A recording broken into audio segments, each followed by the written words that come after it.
The letter arrived on a Tuesday afternoon, slipped through the narrow gap in the trailer door along with the usual stack of overdue notices and grocery flyers, and at first Eleanor Brooks almost set it aside without looking. She was 26 years old, working 2 shifts at a diner 3 towns over, raising a 4-year-old daughter named Mia on tips that some weeks barely covered the lot rent, and the last thing she expected from a mailbox was good news. If you're enjoying this story so far, don't forget to hit the like button and subscribe. Drop a comment telling me where in the world you're watching from. I love hearing from you.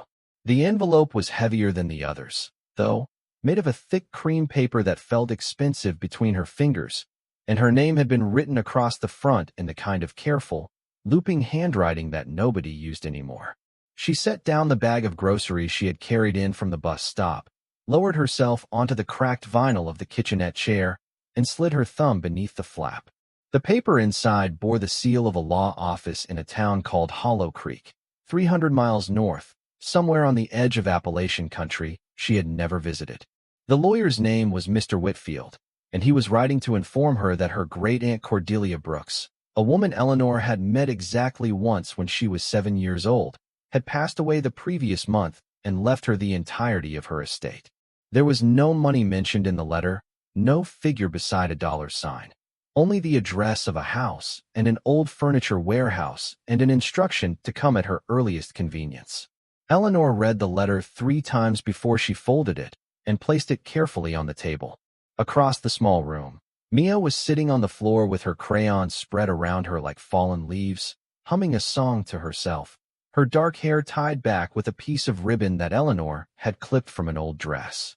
The trailer smelled of the lentil soup that had been simmering since morning and the faint mildew that no amount of scrubbing ever fully chased out of the walls. Their landlord had warned them last week that rent was going up by another $40 at the start of the next month, and Eleanor had been calculating ever since how many extra doubles she would need to pick up to keep from falling behind. An inheritance, even a small one, even a house in a town she had never seen, felt like a strange answer that did not quite match the question her life had been asking. She thought about the great-aunt she barely remembered, a thin woman with white hair pinned tight against her skull and pale eyes that had watched her too long across a Sunday dinner table.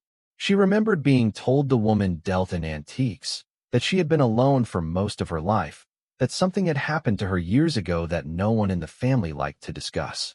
Eleanor had never heard from her. There had been no birthday cards, no Christmas letters, no phone calls. And yet now, decades later, the woman had reached across her own grave and pointed at her. Of all people, of all the cousins and nephews and distant relations scattered across 3 states, and chosen her.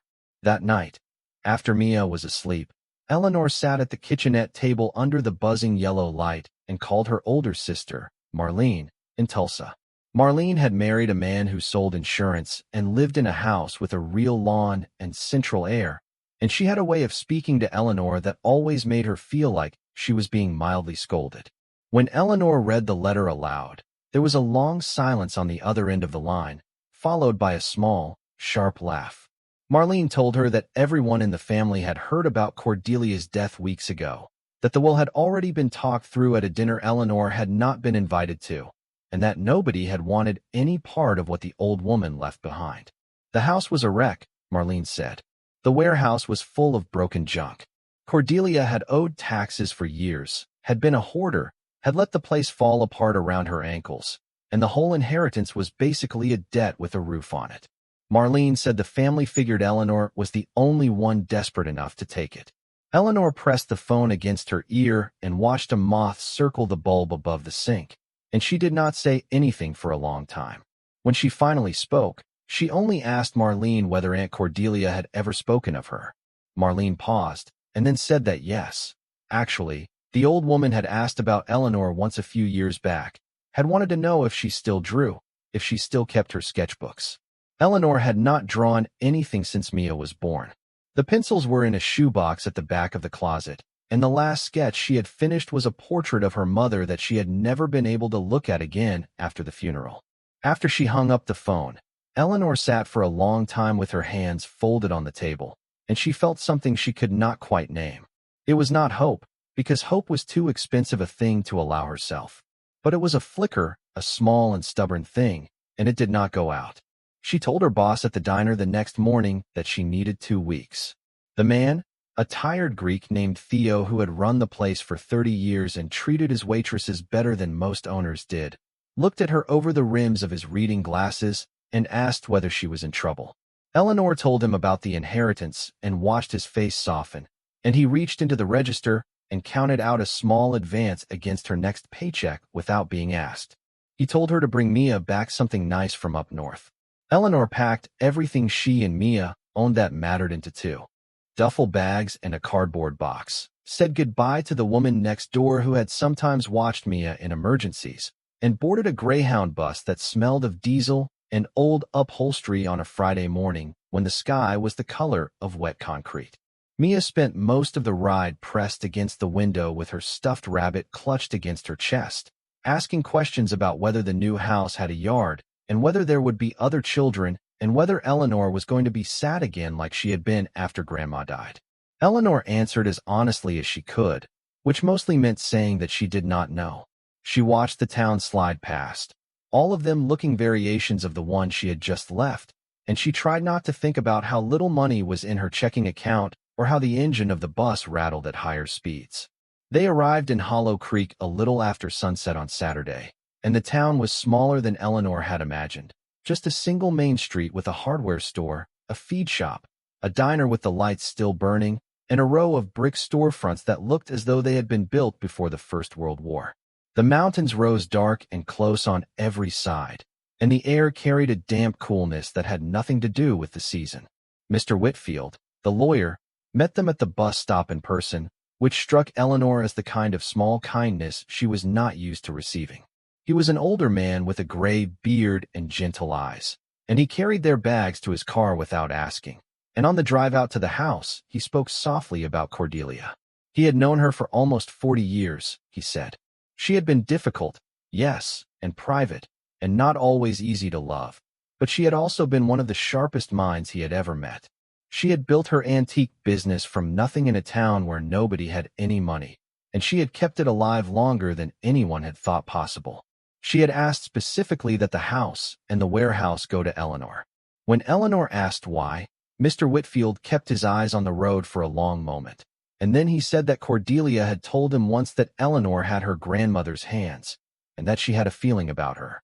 He said the old woman had been peculiar about feelings, and that he had learned not to argue with her when she got them. The house sat at the end of a gravel road that wound up the side of a low hill, half hidden behind a tangle of overgrown rhododendron and oak. It was a tall, narrow Victorian, 2.5 stories of clapboard painted a faded gray, with a wraparound porch sagging on one side and a turret rising from the roofline that gave the whole structure a slightly off-balance, fairy-tale quality. The yard was choked with weeds that came up almost to Eleanor's waist. A wooden gate hung at an angle from a single hinge. The warehouse stood behind the house, a long flat building with a corrugated metal roof and tall double doors padlocked shut, and beyond it the hill fell away into a stand of dark pine trees that whispered in the evening wind. Mr. Whitfield handed Eleanor a heavy iron key ring with 3 keys on it. He apologized for the state of the place. He said Cordelia had not been able to keep up in her last years, and that no one in the family had wanted to help. He told Eleanor she could call him any time she needed anything, gave her his card, and drove away down the gravel road with his headlights cutting through the gathering dark. Eleanor and Mia stood in the front yard with their bags around them, and Mia took her mother's hand and asked whether the house was haunted. Eleanor told her it was just old, and then she carried their things up onto the porch and slid the largest of the keys into the front door.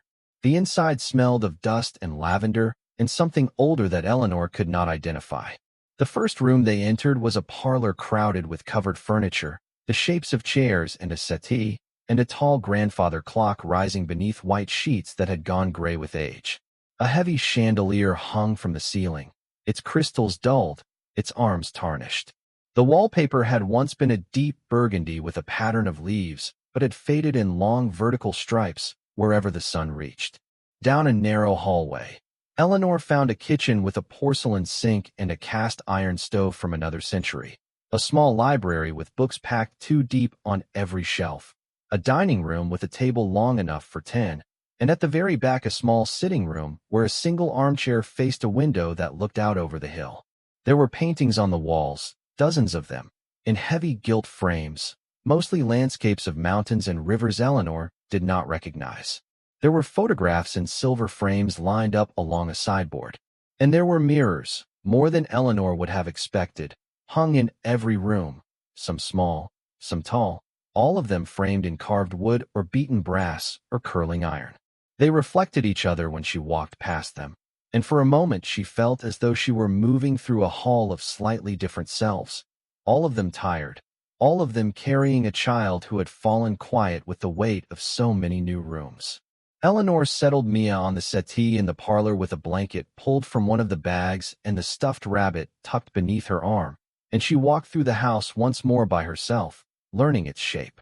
Upstairs, her bedrooms opened off a long hallway. 3 of them were full of stored furniture, draped chairs, boxed dishes, rolled rugs stacked in the corners. The 4th, at the end of the hall, was clearly Cordelia's. A 4-poster bed with quilts folded at the foot, a vanity table covered in small glass bottles, a writing desk pushed against the window. Eleanor stepped inside and stood for a moment, taking it in, and she felt the strange weight of being in a dead woman's most private room. There were no signs that anyone had cleared the space. The bed had been made carefully. A pair of reading glasses lay folded on the nightstand. A book of poetry by someone Eleanor had never heard of sat open beside it, a thin ribbon marking the page. It was as though Cordelia had simply stepped out for a moment and meant to return. On the far wall, between 2 windows that looked out over the dark yard, stood a mirror. It was taller than Eleanor by a foot. Its frame was carved from a dark wood, almost black, set with brass corners shaped like leaves and acorns.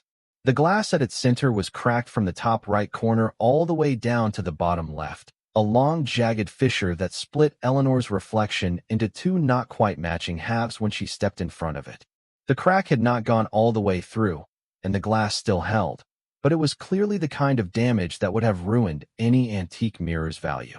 She remembered Mr. Whitfield mentioning in the car that Cordelia had kept a few favorite pieces in the house, and that the rest of the inventory was in the warehouse, and she wondered why this mirror, broken as it was, had been important enough to keep beside her bed. She turned away from it after a long moment, and she felt a small chill move along the back of her neck that had nothing to do with the temperature in the room. That first night, Eleanor slept on the settee in the parlor with Mia tucked against her side, because she could not bring herself to use any of the beds upstairs, and the house creaked around them in ways that made it difficult to settle. The wind moved in the eaves. Branches scraped at the porch roof. Somewhere far off a freight train let out a long, mournful whistle that rolled up the valley and faded into the trees. Eleanor lay awake for a long time staring at the ceiling, and she thought about the diner, and the bus, and the rent that was no longer her problem, and she tried to feel the relief of that. But mostly what she felt was a heavy and uncertain weight, the sense of standing at the edge of something that she could not yet see the shape of. Eventually, sometime after midnight, she drifted into a thin sleep, and she dreamed of an old woman standing in a long hallway lined with mirrors, and the old woman was holding out her hand and saying something Eleanor could not hear over the sound of running water. In the morning, Eleanor woke to bright sunlight pouring through the parlor windows and Mia chattering quietly to her stuffed rabbit on the rug, and the whole house looked different. Less ominous. Just old. Just dusty. Just a place that had been waiting too long for someone to come and care for it. She made instant coffee on the stove in the kitchen. Using water she had to run for almost a minute before it ran clear, and she fed Mia a peanut butter sandwich made from the bread they had brought on the bus. While Mia colored at the kitchen table, Eleanor walked outside and around the back of the house to the warehouse.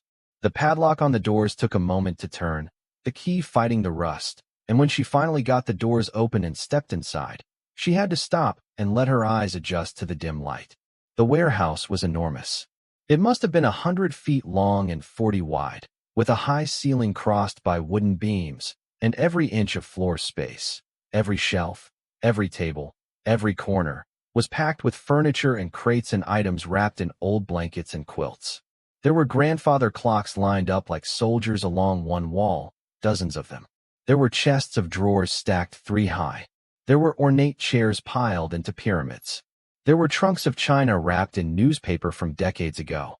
There were lamps and rolled rugs, and oil paintings stacked face to back, and a glass case full of pocket watches and brooches and old coins, and another case full of small leather-bound books. Eleanor stood in the doorway and felt her breath catch. She had grown up poor enough that she had never been inside a real antique store, never seen the slow accumulation of a lifetime of careful collecting. Whatever this was, whatever value any of it had, it was more than she had ever stood in front of before. She walked slowly down one of the narrow aisles, running her fingertips over the dust on a marble-topped table, and she felt the strange flicker again, the small stubborn flicker she had felt at the kitchenette table back home, and she let herself imagine for the first time that maybe, somehow, this could be the start of something rather than the end of one. But the town did not see it that way. Word travels fast in places like Hollow Creek, and by the time Eleanor walked into the hardware store on Monday morning to buy a broom and a bucket and a jug of cleaning solution, everyone in town already knew that Cordelia Brooks's grandniece from out of state had arrived to take possession of the property. The man behind the counter, a thick, gray-bearded fellow in a flannel shirt, looked her up and down with open curiosity and asked whether she had any idea what she was getting into. Eleanor said politely that she was figuring it out. He shook his head and told her that the house had been falling apart for 10 years, that the warehouse was full of nothing but worthless junk Cordelia had refused to sell at fair prices, that the property taxes alone would bury her, and that she would be better off torching the whole place for the insurance, if Cordelia had even bothered to keep the policy current, which he doubted. Eleanor paid for her supplies and left without answering. At the small grocery on the corner, the cashier asked whether she was the niece, and when. Eleanor nodded. The woman said with a sort of pitying smile that Cordelia had been a difficult woman, and that Eleanor should not expect to find anything but trouble in that house. A man in a feed cap waiting in line behind her muttered that the old woman had probably been crazy at the end, and that whatever was in that warehouse was 9/10 broken and the rest worthless. Eleanor carried her groceries back up the hill with her cheeks burning. She thought of her sister Marlene's small, sharp laugh on the phone, and she thought of the family dinner she had not been invited to, and she felt something harden in her chest. They had all decided she was too desperate to refuse, and they had all decided this would be her ruin. The flicker in her chest steadied into something more like a flame. She spent the rest of that first week cleaning. She swept and scrubbed and aired out rooms that had not been opened in years. She washed windows until her arms ached. She took the sheets off the parlor furniture and beat them outside with a broom handle until the air went brown with dust. She washed Cordelia's quilts in the old machine in the back room and hung them on a line strung between 2 trees. She made up one of the upstairs bedrooms with fresh sheets so that she and Mia could move out of the parlor. She fed Mia simple meals at the kitchen table and read to her at night from a stack of children's books she had found on a low shelf in the library. Books that must have belonged to some long-ago version of Cordelia herself, with names like And in Heidi and Pollyanna stamped inside their covers. She kept her phone off most of the day to save the battery and to keep from listening to Marlene's voicemails. And every evening, just before she fell asleep, she walked past the broken mirror in Cordelia's bedroom and looked at her own divided reflection, and she wondered why the old woman had kept it. The crack ran like a small dark river across the glass. The frame, on closer inspection, was extraordinary. Now that she had taken the time to dust it, she could see the carving in detail. Vines wound around the edges. A small bird was hidden in the lower corner.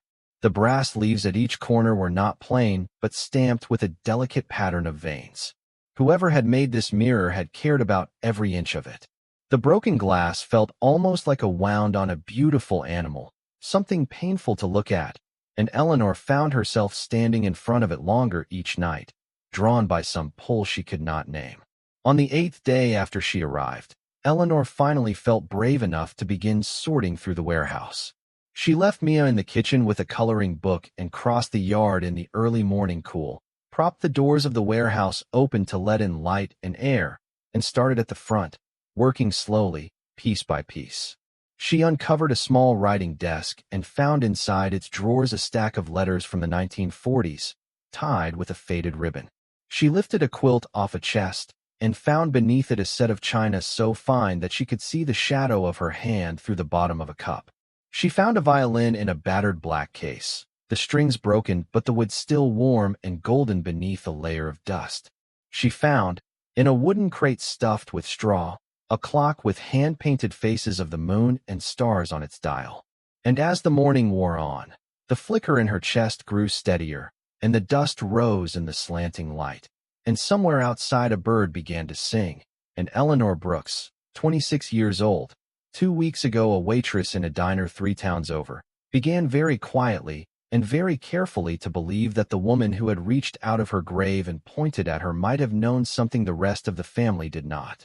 That afternoon she stopped for lunch at the back of the warehouse, sitting on an overturned crate with a sandwich in one hand, when a man's voice called out from the doorway. She looked up and saw a thin man in a tweed jacket standing silhouetted in the entrance, his hat in his hands.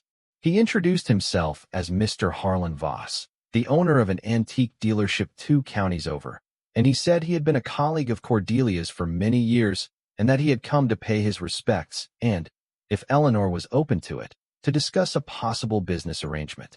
He was polite, soft-spoken, well-dressed. He said he had heard about the inheritance through Mr. Whitfield, and that he understood the responsibility must be overwhelming for a young woman alone. He looked around the warehouse with what Eleanor took at first to be genuine appreciation, and then he turned to her with a kindly smile and offered, on the spot, to buy the entire contents of the building for $15,000, cash, by the end of the week. He said it would save her the trouble of sorting and selling, that he could arrange transport, that he would even leave her the house and a small share of any future profit if she wished. He spoke as though he were doing her a tremendous favor, as though the figure he had named were generous beyond reasonable expectation. Eleanor looked at him for a long moment, this dust-pale stranger with his soft hands and his soft voice, and she felt the flicker in her chest sharpen into something almost like instinct. She thanked him for coming and told him that she needed more time to consider the property. His smile flickered just slightly, like a candle in a draft, and then he tipped his hat and said he would call again soon. She watched him walk back to his car, a long silver sedan that did not belong on a gravel road in Hollow Creek. And as she watched him drive away, Eleanor knew with a certainty she could not yet explain that $15,000 was not anywhere close to what this warehouse was worth, and that Mr. Harlan Voss had come not as a colleague paying his respects, but as a hawk circling carrion he had been watching for a long time. She did not sleep well that night. She lay in Cordelia's bed for the first time, having finally washed and made up the sheets, and she stared at the dark ceiling and listened to the small sounds of the old house breathing around her. The broken mirror stood against the far wall, catching faint light from the hallway, and she could see her own reflection in it as a long pale shape in the dim. The crack divided the bed in two. She thought about Mr. Voss and his $15,000. She thought about her sister's laugh, and the man at the hardware store, and the cashier at the grocery, and all the people who had told her in their various polite or unkind ways that she had inherited nothing but trouble. She thought about the warehouse, and the violin, and the small painted clock, and the desk full of old letters. And she thought about her great-aunt Cordelia, a woman she had met once at 7 years old, who had remembered her drawing and had reached across decades to pick her out from a family that had no use for her. Eleanor turned on her side and looked at the broken mirror, and she spoke into the dark, quietly, almost to herself. She asked the old woman what she wanted her to find. The house gave no answer. But somewhere in the warehouse, in the still cold air between the rows of covered furniture, the dust shifted faintly as though stirred by something Eleanor could not see. And somewhere deep in the carved frame of the broken mirror, where the wood met the brass and the brass met the glass, the secret that Cordelia Brooks had guarded for 40 years lay waiting in its dark, patient silence for the morning when Eleanor would finally be ready to find it. Eleanor woke before dawn to the sound of rain against the bedroom window, a soft, persistent patter that made the old house feel even smaller and quieter than it had the night before. She lay still for a few minutes, listening, watching the gray light slowly fill the room, and her eyes drifted again to the broken mirror against the far wall. In the morning light, it looked different. The crack that had seemed sinister in the dark now seemed only sad, the kind of damage that happened to old things when no one was watching out for them. She thought about Mr. Voss again, and his soft voice, and the way he had looked around the warehouse with that flicker of greed he had tried to hide behind a kindly smile. She thought about the money he had offered. $15,000 would clear her debts, give her a deposit on a real apartment, put a little aside for Mia. It would be more money than she had ever held at one time in her life. And yet something in her would not let her reach for it. She rose quietly from the bed, careful not to wake Mia, who had crept into the room sometime in the night and was now curled into a small warm shape under the quilts. And she crossed the floor in her bare feet to stand in front of the broken mirror. She looked at her own divided reflection in the half-light, the crack running across her face from forehead to chin, and she pressed her palm flat against the cool glass on either side of the fissure. The wood of the frame was warm beneath her fingertips when she touched it, warm in a way that did not match the temperature of the room. She stood there for a long moment, and then she dropped her hand and went downstairs to make coffee. By the time the rain stopped, mid-morning, Eleanor had decided two things. The first was that she was not going to sell anything in the warehouse until she understood what was in it. The second was that she needed help, not the kind of help Mr. Voss had offered, but real help, from someone honest, someone who knew this town and these people. Over breakfast, she asked Mia whether she would mind staying inside with her coloring books for an hour while Eleanor walked back down to the main street. And Mia nodded with the solemn, agreeable patience of a child who had spent her whole life learning to occupy herself while her mother worked. Eleanor pulled on her jacket and her boots and walked down the gravel road with the wet leaves slick beneath her feet, and when she reached the main street, she did not go to the hardware store or the grocery, but to the small wooden building tucked between them with the painted sign that read Whitfield and Sons, Attorneys at Law. The bell above the door jingled as she stepped inside, and Mr. Whitfield himself looked up from a desk piled with files, his reading glasses perched at the end of his nose. He smiled when he saw her, gestured her into a chair across from him, and asked her how the first week had been. Eleanor told him about Mr. Voss. She watched the lawyer's face carefully as she spoke, the way his expression slowly shifted from polite attention to something tighter and more careful. When she finished, he sat back in his chair and was quiet for a long moment.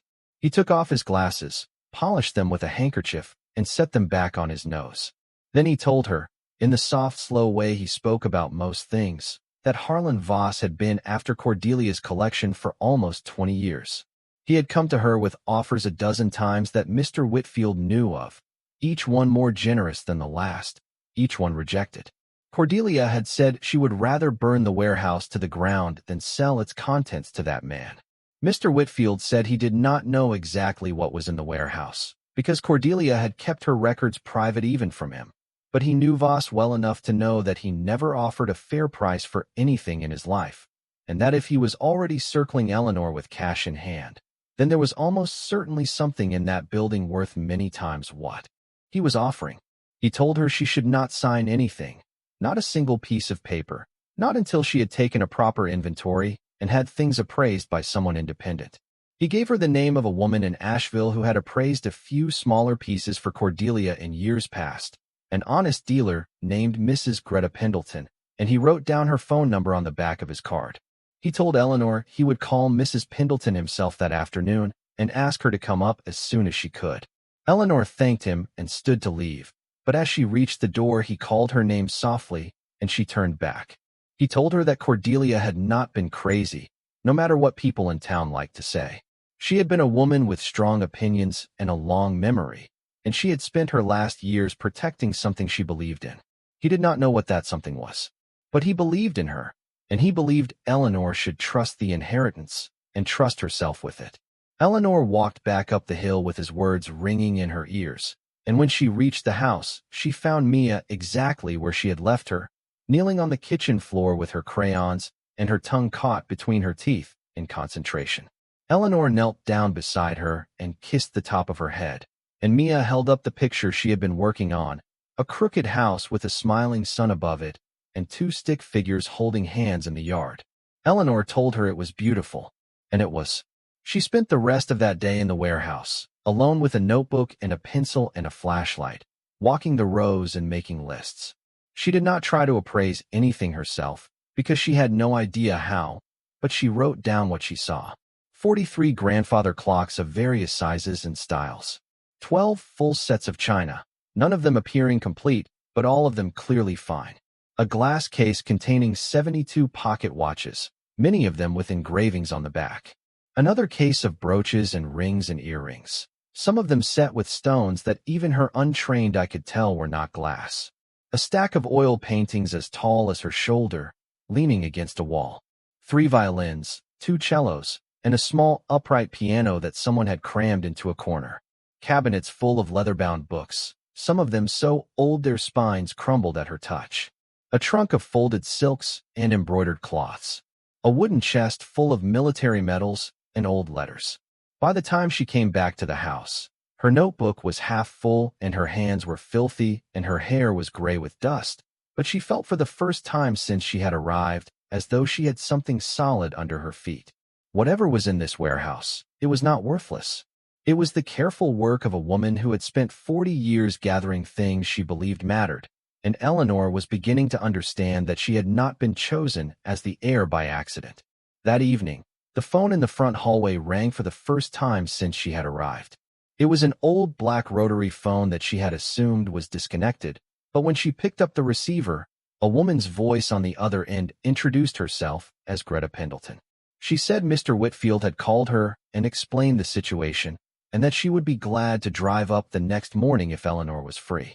She said she had appraised 3 small pieces for Cordelia over the years, and that she had always wanted to see the rest of the collection, and that Cordelia had teased her about it more than once and had told her that maybe someday, when the right person inherited it, Greta would finally get her chance. Eleanor thanked her and gave her the address, and after she hung up the phone, she stood in the dim hallway with her hand still on the receiver, and she felt that small flicker in her chest sharpen and grow. Mrs. Pendleton arrived a little after 9 the next morning in a small green station wagon with a dented bumper. She was a woman in her 60s with iron gray hair pulled back in a single braid, a long wool coat the color of moss, and a pair of round wire-rimmed glasses that made her eyes look slightly larger than they were. She carried a leather satchel and a small camera and a roll of acid-free paper and a kit of jeweler's loupes and brushes, and within 5 minutes of meeting Eleanor, she had taken charge in the gentle, authoritative way of women who had been good at their jobs for a long time. She introduced herself to Mia by kneeling down to the child's height and asking what she was drawing, and Mia, who was usually shy with strangers, showed her without hesitation. Eleanor watched the small exchange and felt some of the tension she had been carrying for days loosen its grip on her shoulders. Then she led Mrs. Pendleton out to the warehouse and propped open the doors, and she watched the older woman step inside and stop where she stood and put one hand to her mouth. For a long time, Mrs. Pendleton did not speak. She walked slowly down the first aisle, then the second, then turned a corner and disappeared between 2 rows of stacked furniture. Eleanor stood near the door with her notebook in her hand and waited. Now and then she heard the click of the camera, a quiet murmur, the soft tap of a fingernail against wood. Almost an hour passed before Mrs. Pendleton came back into view, her glasses pushed up into her hair, her cheeks slightly flushed. She told Eleanor that they needed to sit down somewhere with a cup of coffee, because this was going to take some time. Eleanor led her back to the house and put on a pot of coffee, and they sat at the kitchen table while Mia colored quietly in the next room. Mrs. Pendleton opened her satchel and pulled out a yellow legal pad and a pen, and she began to talk. She told Eleanor that what was in the warehouse was not a hoard, and it was not junk, and it was not the random accumulation of an old woman with too much time on her hands. It was a collection, a real one. Cordelia had been buying carefully and quietly for 40 years, mostly from estate sales and auctions in 3 states, mostly from people who did not understand what they were selling, and the things she had bought were the kinds of things that even a major regional museum would have been proud to acquire. Mrs. Pendleton said she had recognized at least 4 of the grandfather clocks as the work of a famous Pennsylvania clockmaker named Eli Terry, whose pieces sold at auction for tens of thousands of dollars each. She had seen, leaning against a wall, a portrait that she was almost certain was the work of an early American painter she would need to research further, but whose name she did not want to say aloud until she was sure. She had seen a small mahogany writing desk with brass inlays that she believed was Federal period, made in Boston around 1810, and worth conservatively $40,000. She had seen a violin that, if it was what she suspected, was worth more than the desk. She had seen a tray of jewelry that she had not yet examined in detail, but that contained at least one piece set with a stone she believed to be a natural sapphire of unusual size and clarity. She paused there and looked at Eleanor over the rims of her glasses and said softly that they had not even begun to look properly. They had not opened the cases. They had not unwrapped the things in the trunks. They had not gone through the back third of the warehouse, which was the deepest and the dustiest, and where, Mrs. Pendleton suspected, Cordelia had stored the things she most wanted to protect. Eleanor sat with her coffee cup cooling between her hands and felt the room tilt very slightly around her.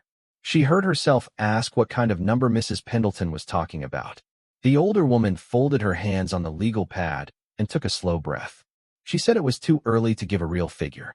There were too many things still to examine, too many pieces that would need to be authenticated by specialists in their fields. But she said, with the careful gentleness of someone who knew the weight of what she was saying, that based on what she had seen in the front third of the warehouse, she would not be surprised if the total value of the collection turned out to be somewhere in the range of $2 million. And she said, after another pause, that if even half of what she suspected about the deeper parts of the building turned out to be true, that number could go considerably higher. Eleanor stared at her. $2 million was not a number that fit inside her head. She had spent her whole life working in increments of $10 and $20 and $40 rent increases. She had spent the past year trying to figure out how to afford new shoes for Mia and replacement tires for a car she had eventually sold for parts. She did not know how to hold a number like $2 million in her mouth without choking on it. She set down her coffee cup and pressed her hands flat on the table, and she felt a small sound come out of her throat that was not quite a laugh and not quite a sob. Mrs. Pendleton reached across the table and put her hand lightly on Eleanor's wrist, and she said, very calmly, that Eleanor did not need to do anything quickly, that the warehouse had stood for 40 years and would stand for another, that they would go through it piece by piece, properly, and that Mrs. Pendleton would help her find honest buyers when the time came, and that no one was going to take this away from her if she did not let them.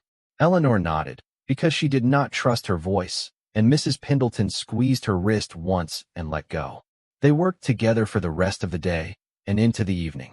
Mrs. Pendleton took photographs and made detailed notes. Eleanor recorded everything in her notebook. They opened the glass case of pocket watches, and Mrs. Pendleton lifted them one by one onto a velvet cloth, turning them in the light, reading the inscriptions, making small surprised sounds in her throat.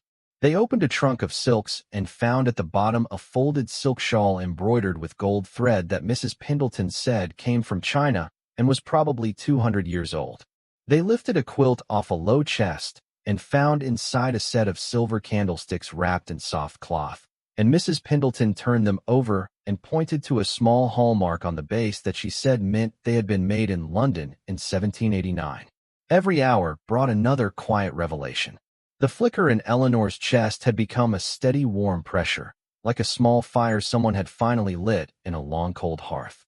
When Mrs. Pendleton finally packed her satchel and prepared to leave, she promised she would be back in 3 days with 2 colleagues from Asheville who specialized in different categories, and she made Eleanor promise to keep the warehouse locked and to call her immediately if Mr. Voss or anyone else came around making offers. Eleanor walked her to her car and watched her drive down the gravel road in the gathering dusk, and then she turned and walked back up onto the porch and sat down on the top step and put her face in her hands. She did not cry. She had learned not to cry at things like this, because crying always seemed to make the next thing harder. But she sat there for a long time with her face in her hands, breathing slowly, while Mia played quietly somewhere inside, and she let herself feel the weight of what was happening. She thought about Cordelia, the strange thin woman she had met once when she was 7, and she tried to remember the moment more clearly. She remembered being told to sit on a stiff brocade chair in a room with too many heavy curtains, and being asked by an old woman with cool, dry hands to show her her drawings. Eleanor had brought a small sketchbook in her overnight bag.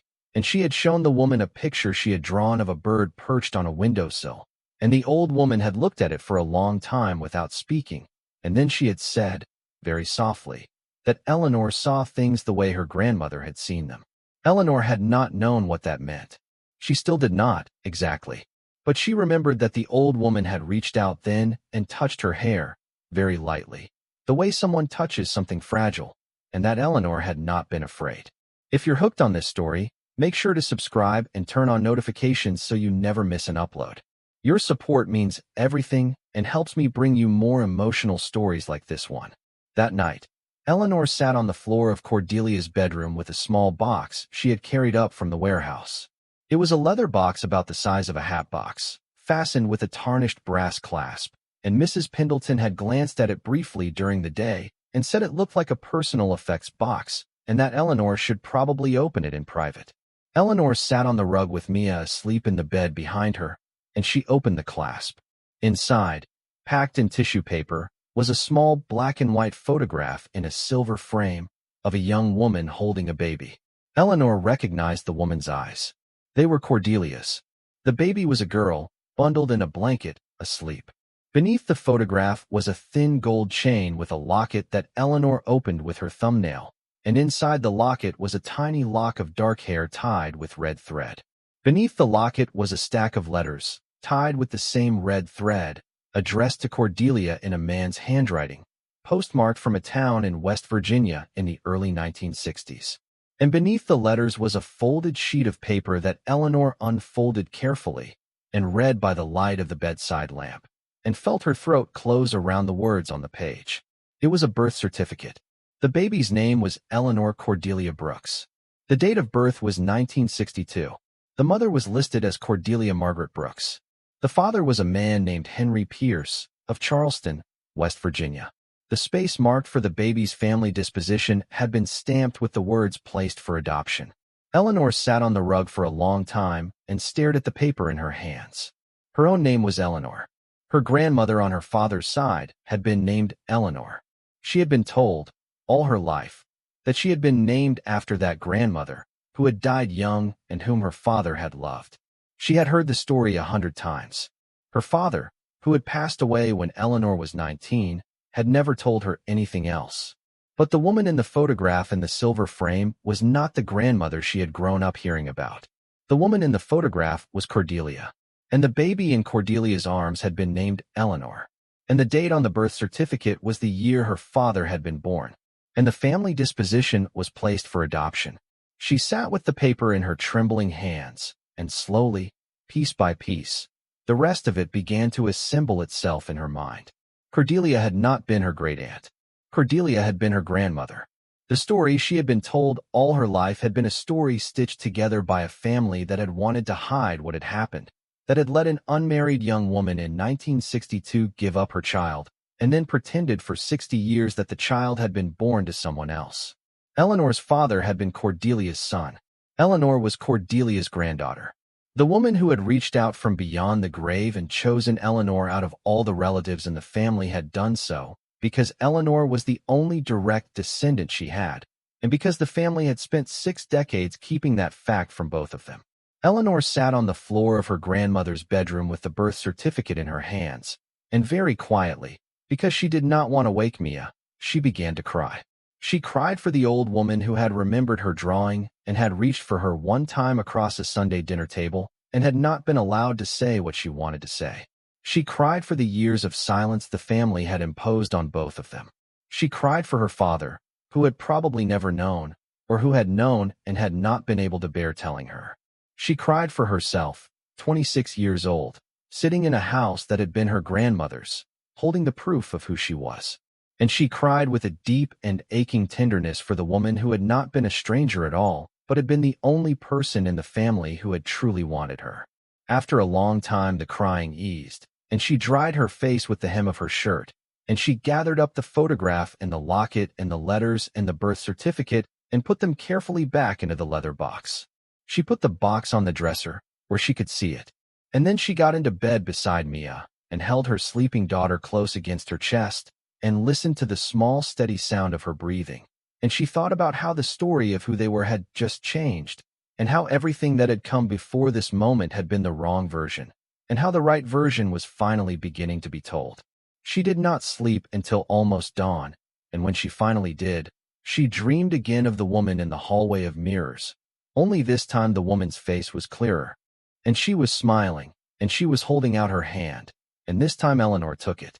The next morning, Mrs. Pendleton called to confirm that she would be coming back on Friday with her colleagues, and Eleanor asked her, in the careful, neutral voice of someone trying not to give too much away, whether she had ever heard Cordelia speak about a son. There was a long pause on the line. Then Mrs. Pendleton said, very softly, that yes, she had. She said Cordelia had told her once, late one night after they had finished going through a particularly difficult appraisal and had shared a glass of brandy, that she had given a child away when she was very young, and that not a day had passed in the 60 years since that she had not thought of him. Mrs. Pendleton said she had assumed it was a private grief and had never asked for more details. She asked Eleanor whether she had found something. Eleanor said yes. She said she had found a birth certificate. She said the child Cordelia had given away had been her father. There was another silence on the line. Then Mrs. Pendleton said, very quietly, that she was so very glad Eleanor had come, and that she thought Cordelia would be too, and that they would talk more on Friday. Eleanor hung up the phone and stood in the hallway for a long moment, and then she went upstairs to the bedroom and stood in front of the broken mirror. She looked at her own divided reflection in the cracked glass, and for the first time it did not feel like damage. It felt like a story. The mirror had been broken once, a long time ago, by something or someone, and Cordelia had kept it anyway, had kept it beside her bed for who knew how many years, broken as it was, because she had not been willing to let it go. Eleanor put her hands on either side of the frame and looked into her own face, and she said, out loud in the quiet room, "Hello, grandmother." The room did not answer, but the warmth in the wood of the frame, which she had felt before and dismissed as her imagination, was there again under her palms, and it felt now less like temperature and more like presence, like the slow, patient warmth of a hand that had been waiting a long time to be held. That afternoon, while Mia was napping, Eleanor decided to take the mirror down. Not to move it, not to sell it, just to look at it more closely. She wanted to know if the back of the frame had been carved as carefully as the front. She wanted to see if there was an inscription. She wanted, more than anything, to learn whatever Cordelia might have left for her in this object that the old woman had kept closer than any other in the house. She fetched a stepladder from the back porch and a soft blanket from the linen closet, and she laid the blanket on the floor in front of the mirror to catch it. She steadied the ladder against the wall beside it and climbed up, and she found that the mirror was not hung on a wire but was bolted directly to the wall through 4 iron rings set into the back of the frame. The bolts were old, blackened with age, and she had to go down to the warehouse to find a wrench that would fit them. When she came back, she climbed the ladder again and began the slow, careful work of loosening the bolts one by one. The frame was heavier than she had expected. The mirror was so tall that even with the bolts loosened, it required all of her strength to hold it steady as she eased it away from the wall. She braced it against her shoulder, climbed down the ladder one rung at a time, and lowered it carefully onto the blanket on the floor. When the back of the frame faced upward at last, she stood breathing hard for a moment and looked at it. The back was carved too, though not as elaborately as the front. There was a panel of plain dark wood set into the back of the frame, held in place by a row of small brass screws around its edge. The panel was about 3 feet by 2 feet, slightly recessed into the frame, and at first Eleanor thought it was simply the backing that held the mirror in place. But as she looked more closely, she noticed that the panel was not flush with the inside of the frame. There was a small gap between the wood of the panel and the wood of the frame, as though the panel were a door or a cover. She ran her finger along the gap and felt a very faint draft of cold air rising from beneath it. Eleanor sat down on the floor beside the mirror and stared at the panel for a long time. Then she went to the warehouse for the second time that afternoon and came back with a small screwdriver.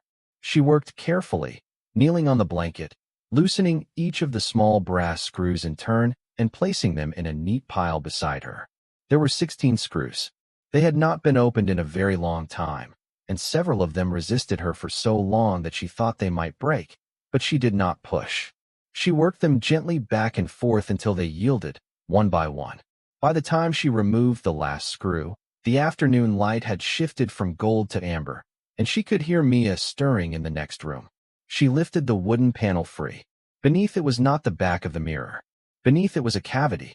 The cavity ran the entire length and width of the panel, a hollow space about 2 inches deep that had been built into the back of the frame between the wood of the front and the wood of the back. The space had been carefully padded with old velvet, the color of dark wine, faded now to brown along the edges where the light had reached it through gaps in the seal. And resting in the velvet, arranged with care, were objects. Eleanor stared at them, and she did not breathe. The first thing she saw was a small leather pouch tied with cord. The second was a folded oilcloth bundle. The third was a stack of folded papers tied with the same red thread that had held the letters in the leather box. The fourth was a thin wooden box about the size of a paperback novel, lacquered black, with a tiny brass clasp. And the fifth, taking up most of the right half of the cavity, was a long flat case made of polished mahogany, with brass corners and a brass handle inset flush with the wood. She did not touch anything for a long time. She sat back on her heels, and she looked, and she let her eyes move slowly across what was in front of her, and she tried to make her breathing steady. The cold air drifting up from the cavity carried a faint smell of cedar and old paper and something faintly metallic. She heard Mia call sleepily for her from the other room, and she answered, in a voice that surprised her with its steadiness, that Mama would be right there. She rose carefully from the floor, pulled the bedspread off the bed, and laid it over the back of the mirror to cover the cavity. She did not want to leave it open, and she did not want Mia to see it before she had understood what it was. Then she went into the next room and lifted Mia from her nap and carried her downstairs and made her a small snack of crackers and apple slices. And she sat with her at the kitchen table and asked her about her dreams. It was almost 2 hours before Eleanor was able to come back upstairs.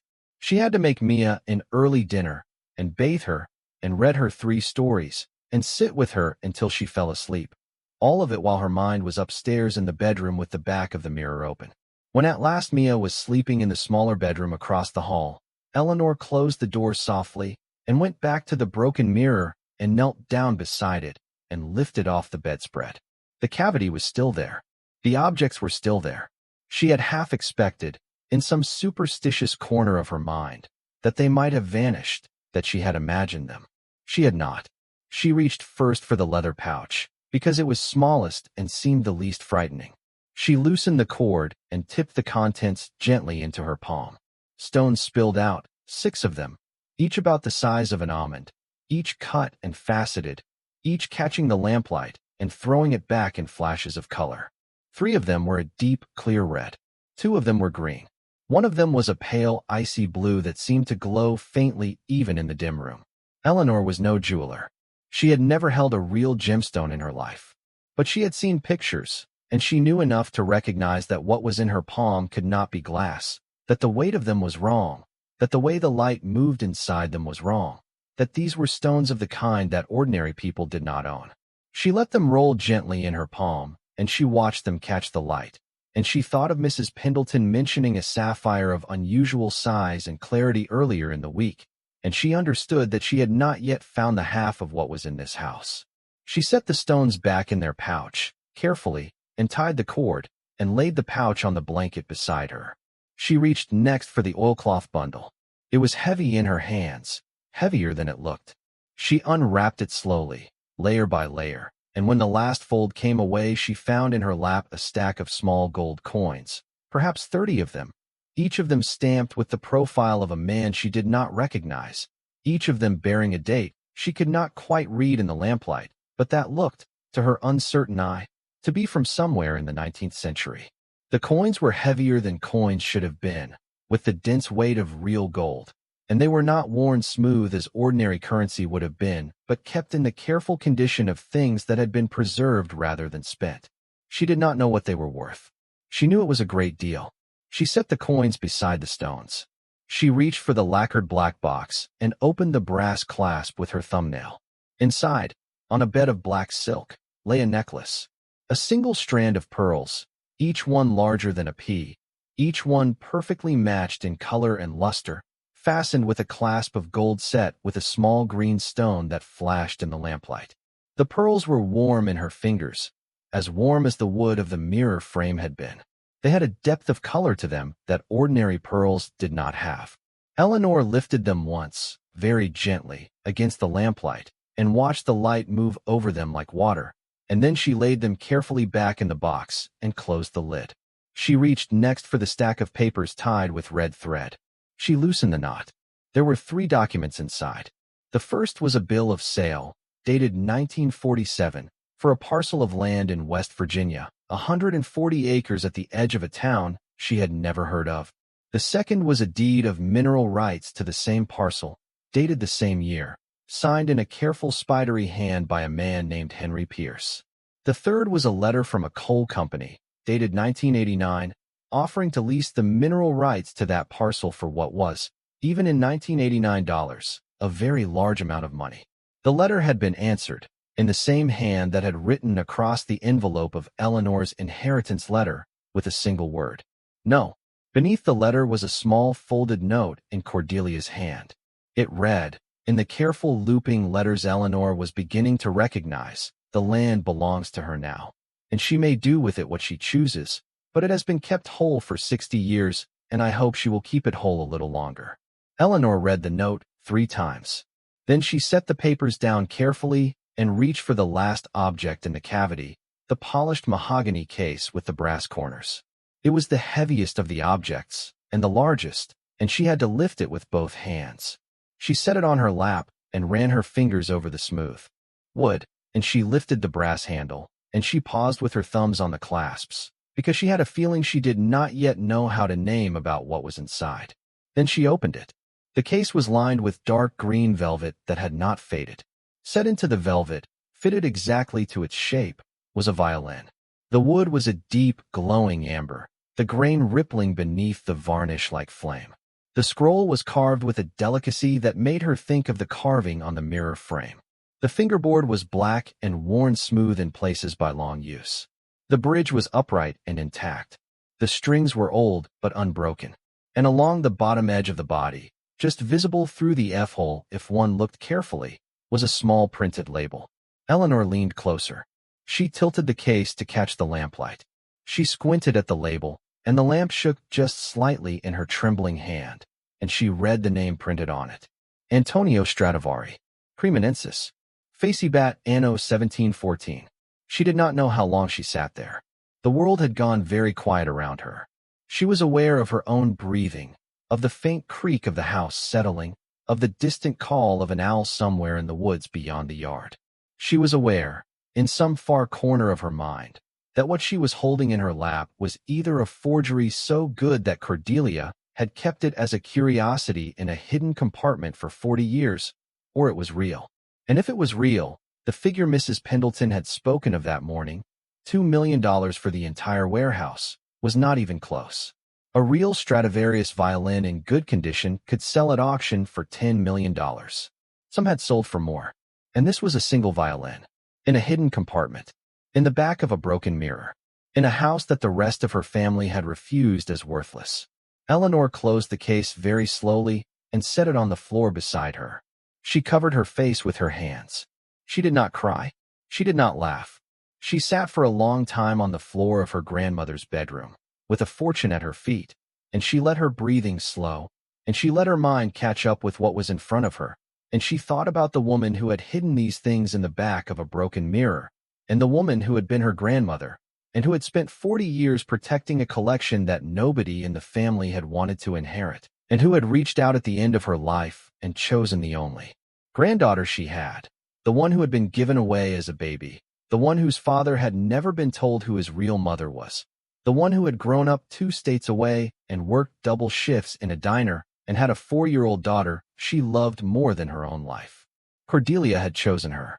She had chosen her, and she had hidden the most precious things she owned in the one piece of furniture nobody would ever try to sell, because nobody buys a broken mirror, and she had trusted that someday, somehow, the right person would find her way to it and would understand. Eleanor sat on the floor with her face in her hands, and she felt Cordelia's presence in the room around her, not as a ghost, but as a memory, a long, quiet, patient love that had finally arrived. She sat there until the lamp burned low and the house grew cold around her. And then she gathered the pouch and the coins and the box and the papers and the case, and she placed them carefully back into the cavity, and she covered the cavity with its wooden panel, and she screwed every one of the 16 brass screws back into place, slowly and gently, by hand, in the order in which she had removed them. She did not put the mirror back on the wall. She left it on the floor, propped against the bed, covered again with the bedspread, and she lay down on the bed beside Mia, and pulled the quilts up to her chin and watched the ceiling. And she thought about Mr. Voss and his $15,000 and his soft, kindly smile. And she felt a slow, cold anger rise in her chest, and behind the anger, a clear, bright certainty. She knew now what her grandmother had chosen her for. She knew now what she had inherited, and she knew now what she was going to do with it. She was going to take her time. She was going to be careful. She was going to listen to Mrs. Pendleton, and she was going to call Mr. Whitfield in the morning, and she was going to make sure that not a single piece of what was in this house left it for anything less than its true worth. She was going to take care of her daughter, and she was going to take care of her grandmother's collection, and she was going to take care of the broken mirror that had kept the secret, and she was going to learn, slowly and properly, what it meant to be the granddaughter of a woman she had only met once, who had remembered her hands and her drawings, and had reached for her 60 years after she had been told to forget she had ever existed. Outside, somewhere far off down the valley, a freight train let out a long whistle that rolled up the hill and faded into the trees. Eleanor closed her eyes. She thought about her father, and the grandmother she had been told about, and the grandmother she had actually had. She thought about all the things in the warehouse and all the things in the back of the mirror, and the small letter in Cordelia's hand about the land in West Virginia, and the way the old woman had touched her hair when she was 7 years old. She fell asleep with her hand resting against Mia's small warm back, and she dreamed of a woman with cool dry hands standing in a parlor with too many heavy curtains, smiling at her, saying nothing, only smiling. The way someone smiles when they have waited a long time for something to arrive, and finally it has arrived, and there is no need anymore for any other word. She did not know yet about Mr. Voss's second visit, which would come the very next morning, with a thicker envelope and a harder smile. She did not know yet about the file folder that Mr. Whitfield would slide across his desk to her 3 days later, the one containing the small dark history of Harlan Voss, the offers he had made to lonely old women across 3 counties, the pieces that had vanished out of his back room over the years and never been seen again. She did not know yet about the appraiser who would arrive on Friday and would take one look at the violin in its mahogany case and would have to sit down on the floor of the bedroom because his knees had stopped holding him up. She did not know yet about the call she would have to make to her sister Marlene, or what she was going to say, or what Marlene was going to say back. She did not know yet about the long, careful months ahead of her, the auctions, the negotiations, the slow, patient unwinding of a life's work into the hands of buyers who would understand what they were buying. She did not know yet about the house she would eventually buy for herself and Mia, the kind with a real yard and good light, somewhere within a day's drive of Hollow Creek, so that she could come back often and continue the work. She did not know yet about the small art studio she would set up in one of the upstairs bedrooms of the Victorian, with good north light and a table by the window, where she would, after 20 years of not drawing, finally pick up a pencil again. She did not know yet about any of it. But the broken mirror knew, and it had told her everything it had been waiting to tell. And Eleanor Brooks slept that night in her grandmother's house, on her grandmother's bed, beside her own sleeping daughter, with the weight of a story that had finally come home settling around her shoulders like a quilt, and the first faint gray light of morning rising slowly behind the curtains, and the long road of what was about to happen waiting for her just on the other side of the dawn. Eleanor woke before the sun on Thursday morning, and the first thing she did was carry the leather box down to the kitchen and lock it inside the heavy iron bread box that sat on top of the icebox.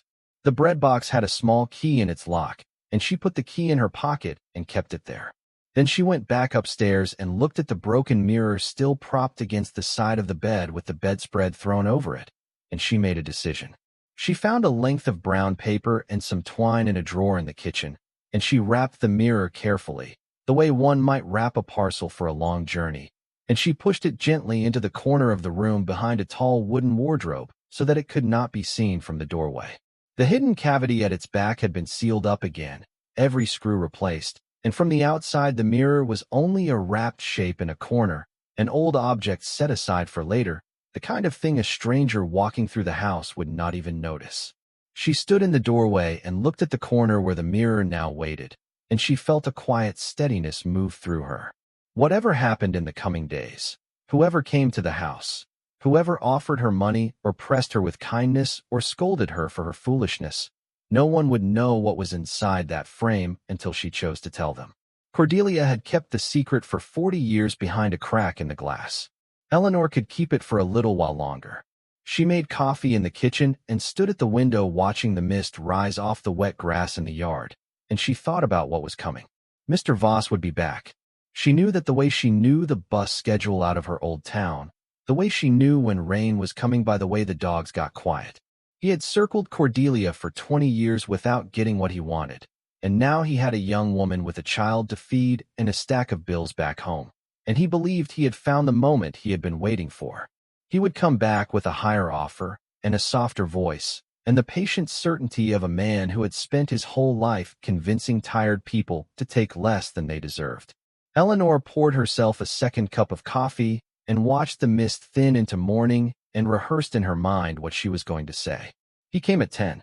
She heard the long silver sedan crunch up the gravel road, and she watched from the parlor window as he stepped out, smoothed the front of his tweed jacket, and walked up onto the porch with the same kindly half-smile he had worn the first time. Eleanor waited until he had knocked twice before she opened the door. She did not invite him in. She stood in the doorway with one hand on the frame and the other on her hip and asked him politely what she could do for him. Mr. Voss took off his hat. He said he hoped he was not intruding, and that he had been thinking about her situation, and that he had spoken with a few colleagues, and that he had been able to put together a more generous offer for the contents of the warehouse. He reached into the inside pocket of his jacket and took out a folded envelope and held it out to her. Inside, he said, was a written offer of $40,000, cash, by the end of the week. He said it represented a significant increase over his previous offer and reflected his admiration for the work her great-aunt had done and his desire to see the collection placed in good hands. He smiled the kindly smile. Eleanor did not take the envelope.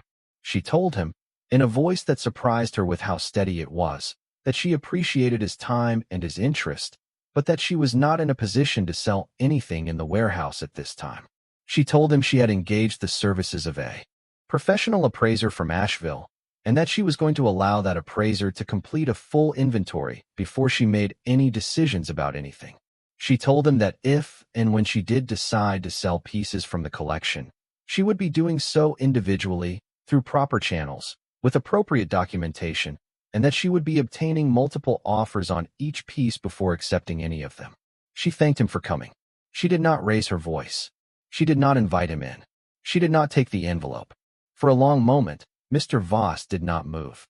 His kindly smile did not falter, but something behind his eyes went still, the way the surface of a pond goes still just before a fish breaks the water.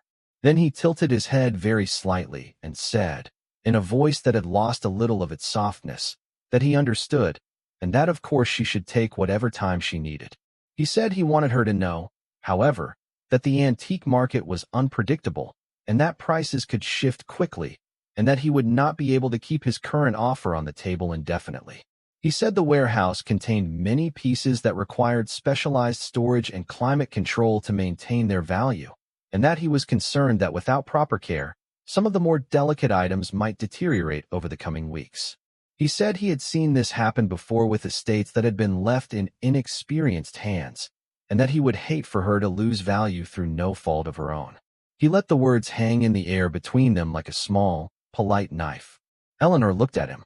She told him, just as politely, that she had taken note of his concerns, and that she would be sure to mention them to Mrs. Greta Pendleton when she arrived the next morning, since Mrs. Pendleton had nearly 40 years of experience handling collections of this kind. She watched his face when she said the name. Something flickered. The kindly smile tightened for half a second before he caught it. He said, of course, Mrs. Pendleton was a fine appraiser. He said he had worked alongside her on occasion. He said he was glad Eleanor had found someone reliable. Then he put his hat back on his head, and he tipped it to her, and he turned and walked back to his car. Eleanor stood in the doorway until the long silver sedan had disappeared down the gravel road. And then she closed the door and locked it, and she went into the kitchen and poured the rest of her coffee down the sink because her hands had begun to shake, and she did not want Mia to see them shake. That afternoon, Eleanor walked down into town with Mia and went to see Mr. Whitfield. She told him everything. About Voss's second visit. About the envelope. About the warning that prices could shift. About the small tightening at the corner of the man's smile when she had said Mrs. Pendleton's name. Mr. Whitfield listened without interrupting, and when she had finished, he sat back in his chair and was quiet for a long moment. And then he reached into the bottom drawer of his desk and took out a manila folder. He set the folder on the desk between them. He told Eleanor that he had been keeping this file for almost 15 years. He had never had a reason to do anything with it, because no one had ever asked, and Cordelia had told him once that the right person would ask one day, and that he should be ready when they did. Eleanor reached across the desk and opened the folder. Inside were copies of letters, newspaper clippings, photographs, handwritten notes in Cordelia's careful looping hand. There was a photocopy of a complaint that an old widow in a town called Briar Ridge had filed in 1989 against Mr. Voss, alleging that he had bought a set of porcelain figurines from her for $200 and had resold one of them, 6 months later, for $11,000. There was a clipping from an Asheville paper about an estate that had been settled in 1996 in which Voss had purchased a violin from the family of a deceased music teacher for $300 and had quietly sold it on through a dealer in Atlanta for $85,000.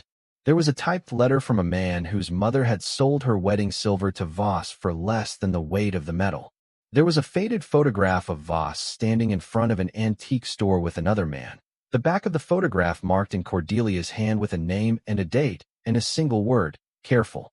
There were 3 other complaints, 2 of them settled out of court, one of them dismissed for lack of evidence. There was a long handwritten note from Cordelia that described in detail the day Voss had first come to her warehouse, in 1984, with an offer of $8,000 for everything she had. There was a list of every offer he had made her since, and the date of each one, and the amount, and the words she had used to refuse him. The last entry was from 2 years before her death. He had offered her $60,000 for the warehouse and the house together. She had told him to leave her property and not to return. Mr. Whitfield watched Eleanor read. When she finally looked up, he told her quietly that Voss was not a criminal in any way that the courts would recognize. He had never broken a law. He had simply spent his life buying things at far less than they were worth from people who did not know any better. There was nothing illegal about it.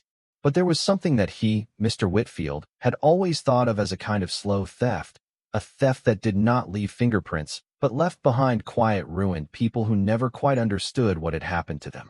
He said he had kept the file because Cordelia had asked him to. He said he had not known what she was waiting for.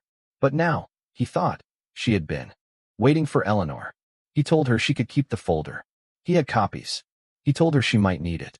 Eleanor walked home up the gravel road with Mia's small hand in hers and the folder tucked under her arm, and she felt for the first time since she had arrived in Hollow Creek as though she had armor as well as a sword.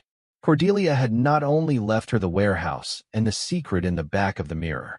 She had left her, in Mr. Whitfield's bottom drawer, a careful, patient, decades-long preparation for the day when Voss would come back. The old woman had known he would come. She had known what he would offer. She had known, even, that Eleanor would not be the only one in this fight, and she had quietly stocked the cupboards before she left. Mrs. Pendleton arrived the next morning, Friday, with 2 colleagues. The first was a tall, thin man named Mr. Cho, who specialized in stringed instruments. The second was a small, sharp-eyed woman named Dr. Alport, who specialized in early American furniture and decorative arts. They came in 2 cars, and they brought with them a great deal of equipment, soft cloths and white gloves and small cameras and notebooks and a portable scale and a set of calipers and a battered leather case that Mr. Cho carried as though it were a sleeping child.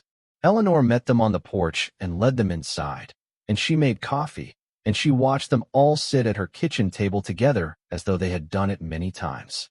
Mrs. Pendleton introduced everyone and explained the situation briefly to her colleagues, and they asked a few quiet questions, and then they were ready to begin. Eleanor took a slow breath. She told them that she wanted to show them the warehouse, and she wanted them to spend as much time there as they needed. But first, she said, before any of that, she wanted to show them something upstairs. Mrs. Pendleton's eyebrows lifted very slightly behind her round glasses. Eleanor led the three of them up to Cordelia's bedroom. She closed the door behind them. She moved the wardrobe aside and lifted the brown paper bundle from the corner and laid it on the bed. She unwrapped the broken mirror. She told them, in a voice that was calmer than she had expected, that the night before last she had taken the mirror down from the wall, and that she had found something behind a panel in the back of the frame, and that she had decided she wanted them to be the people who saw it first. She set the mirror face down on a folded blanket on the floor and knelt beside it. With the small screwdriver from her pocket, she removed the 16 brass screws one by one, in the order she had removed them the first time. She lifted off the wooden panel. The cavity opened beneath her hands, with its faded wine-colored velvet and its careful arrangement of objects. None of the three experts standing behind her made a sound. She could hear their breathing. She could hear Mr. Cho's leather case creak softly as his grip tightened on it. She reached into the cavity and lifted out, first, the small leather pouch of gemstones, and untied the cord, and tipped the stones into Dr. Allport's gloved hand. The doctor sat down very slowly on the edge of the bed.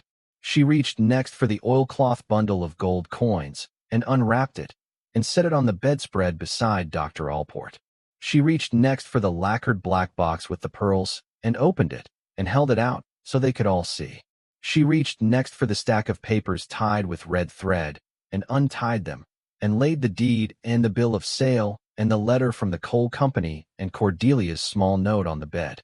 And then, last, she reached into the cavity for the polished mahogany case, and she lifted it out with both hands, and she set it on the bed in front of Mr. Cho. Mr. Cho did not move for a long moment. Then he put his leather case down on the floor, very slowly, and he sat down beside the mahogany case, and he ran one gloved fingertip along its surface, almost reverently, and then he opened it. The violin lay in its bed of dark green velvet. The light from the bedside lamp moved across the amber wood like flame on water. Mr. Cho looked at it. He did not pick it up. He bent low over the case, and he looked at the scroll, and he looked at the F-holes, and he looked at the bridge, and he looked at the fingerboard, and he tilted the case very gently to read the label inside. Then he straightened up. His face had gone the color of old paper. He turned to Mrs. Pendleton, and he said, in a quiet voice that did not quite belong to him, that he would need to take the instrument back to Asheville to do proper authentication, that he would need to consult colleagues in New York and possibly in London, that he could not say with absolute certainty until those steps had been taken. He paused. He looked at the violin again. He said, in the same quiet voice, that in 38 years of looking at instruments, he had never seen a forgery of this period that was made of wood like this, with varnish like this, with carving like this. He said that the label and the construction and the proportions were all consistent with the work of the workshop in Cremona during the period in question. He said he would not bet his career on it without testing. But he said, looking up at Eleanor, that if she wished to know what his hands and his eyes were telling him in this moment, his hands and his eyes were telling him that what was lying on the bed in front of them had been made by Antonio Stradivari, in his own workshop, in the year 1714, 310 years ago. And if that were so, he said, then it was one of perhaps 650 surviving instruments by that maker in the world, and its value, properly authenticated and brought to a reputable auction house, would not be measured in thousands of dollars or hundreds of thousands of dollars, but in millions. He stopped. He took off his gloves with hands that were trembling slightly. He said he would need to sit down. Eleanor pulled the chair from the writing desk over to him, and he sat in it. Mrs. Pendleton had gone very still beside the mirror. Dr. Allport had set the gemstones down on the bedspread and was looking at Eleanor as though she were seeing her for the first time. The room was quiet. Down the hall, in the smaller bedroom, Eleanor could hear Mia humming softly to herself, a song she had made up in the car on the bus the week before. The morning light through the curtains fell in pale bars across the floor. Eleanor sat down on the edge of the bed and folded her hands in her lap, and she looked at the people her grandmother had quietly chosen for this moment, and she felt a kind of strange, peaceful certainty settle over her that she had never felt before in her life. She told them, quietly, that she did not want any of this to be sold quickly. She told them she did not want anyone outside this room to know what was inside the mirror, not yet. She told them that she trusted them, and she trusted Mr. Whitfield, and she trusted Cordelia, and she did not yet trust anyone else, and that she wanted this to be done properly, slowly, and well. Mrs. Pendleton reached out and put her hand on Eleanor's wrist again, the way she had done in the kitchen 4 days earlier, and she said only that they would do exactly as Eleanor asked. And they did. Mr. Cho took the violin back to Asheville that afternoon in a locked case. After Eleanor had signed a careful set of papers Mrs. Pendleton had drawn up, papers that established custody and chain of evidence and insurance and 100 other things Eleanor had never had to think about before. Dr. Allport stayed for the full weekend and went through the warehouse piece by piece with her camera and her notebook and her calipers, and by Sunday evening, she had filled 40 pages of her own legal pad with descriptions and provisional valuations. Mrs. Pendleton stayed too. She slept in one of the upstairs bedrooms, and she helped Eleanor cook simple meals in the kitchen, and she read stories to Mia in the evenings, and she did not ask Eleanor any questions about her family or her past or her plans, only sat with her in the quiet of the long evenings and watched the sun set over the hill. On Sunday night, after Mia had been put to bed, the three women sat at the kitchen table together with Dr. Allport's notebook open between them, and Dr. Allport went through the contents of the warehouse category by category. The clocks, the furniture, the china, the paintings, the books, the jewelry, the silver, the musical instruments. She gave a low estimate and a high estimate for each category, based on conservative auction comparables. She read out the numbers slowly. Eleanor wrote them down on a piece of paper in her own hand, because she did not yet trust herself to remember them. When Dr. Allport finished, she added the columns together, low and high. The low estimate, before the contents of the mirror, was $3,200,000. The high estimate, again before the contents of the mirror, was $4,800,000. Eleanor stared at the paper. The numbers did not look real. They looked like prices on a piece of paper for someone else. Mrs. Pendleton said softly that these were only the estimates for what the pieces would bring at proper auction over the next 12 to 18 months, sold individually, with proper marketing and authentication. She said that the contents of the mirror, if Mr. Cho's preliminary identification of the violin was confirmed, and if the gemstones were what Dr. Allport believed they were, and if the coins were what the photograph suggested, would together likely be worth somewhere between $6 million and $12 million more. Eleanor set the pen down on the paper. She put her face in her hands. She did not cry. She just sat there with her face in her hands while Mrs. Pendleton and Dr. Allport sat with her in the quiet. And after a long time Eleanor lowered her hands and looked at the two women and said, very softly, that she did not yet know how she was supposed to feel about any of this. Mrs. Pendleton smiled. She said that was the most sensible thing she had heard all weekend. She said feelings would come, in their own time, in their own way, and that the work in the meantime would help. Mr. Voss called the next morning. The phone rang in the hallway at 8:45, and Eleanor answered it on the third ring. His voice was warm, friendly, as though he were calling a niece. He said he had been thinking about her over the weekend, and that he had been speaking with a colleague who specialized in larger collections, and that they had together been able to put together what he believed was a truly extraordinary offer. He said he wanted to come by that morning to discuss it in person. Eleanor took a breath. She told him, in the same polite voice she had used on Thursday, that there was no need for him to drive up. She told him that she had completed her appraisal over the weekend, and that the contents of the warehouse had been valued by independent experts at a figure significantly in excess of any offer he had made, and that she would not be selling the collection to him or to anyone he represented. She thanked him for his interest. There was a long pause on the line. Then his voice, when it came back, had changed entirely. The warmth was gone. He told her she was making a serious mistake. He told her she was a young woman with no experience in this business, and that whatever appraisers she had hired were almost certainly inflating their numbers to flatter her, and that the antique market was full of people who would take advantage of her inexperience, and that she would deeply regret her decision when she found herself unable to find real buyers for her inflated inventory.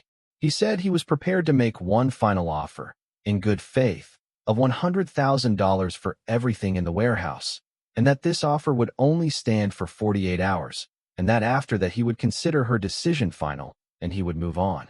Eleanor listened to him until he had finished.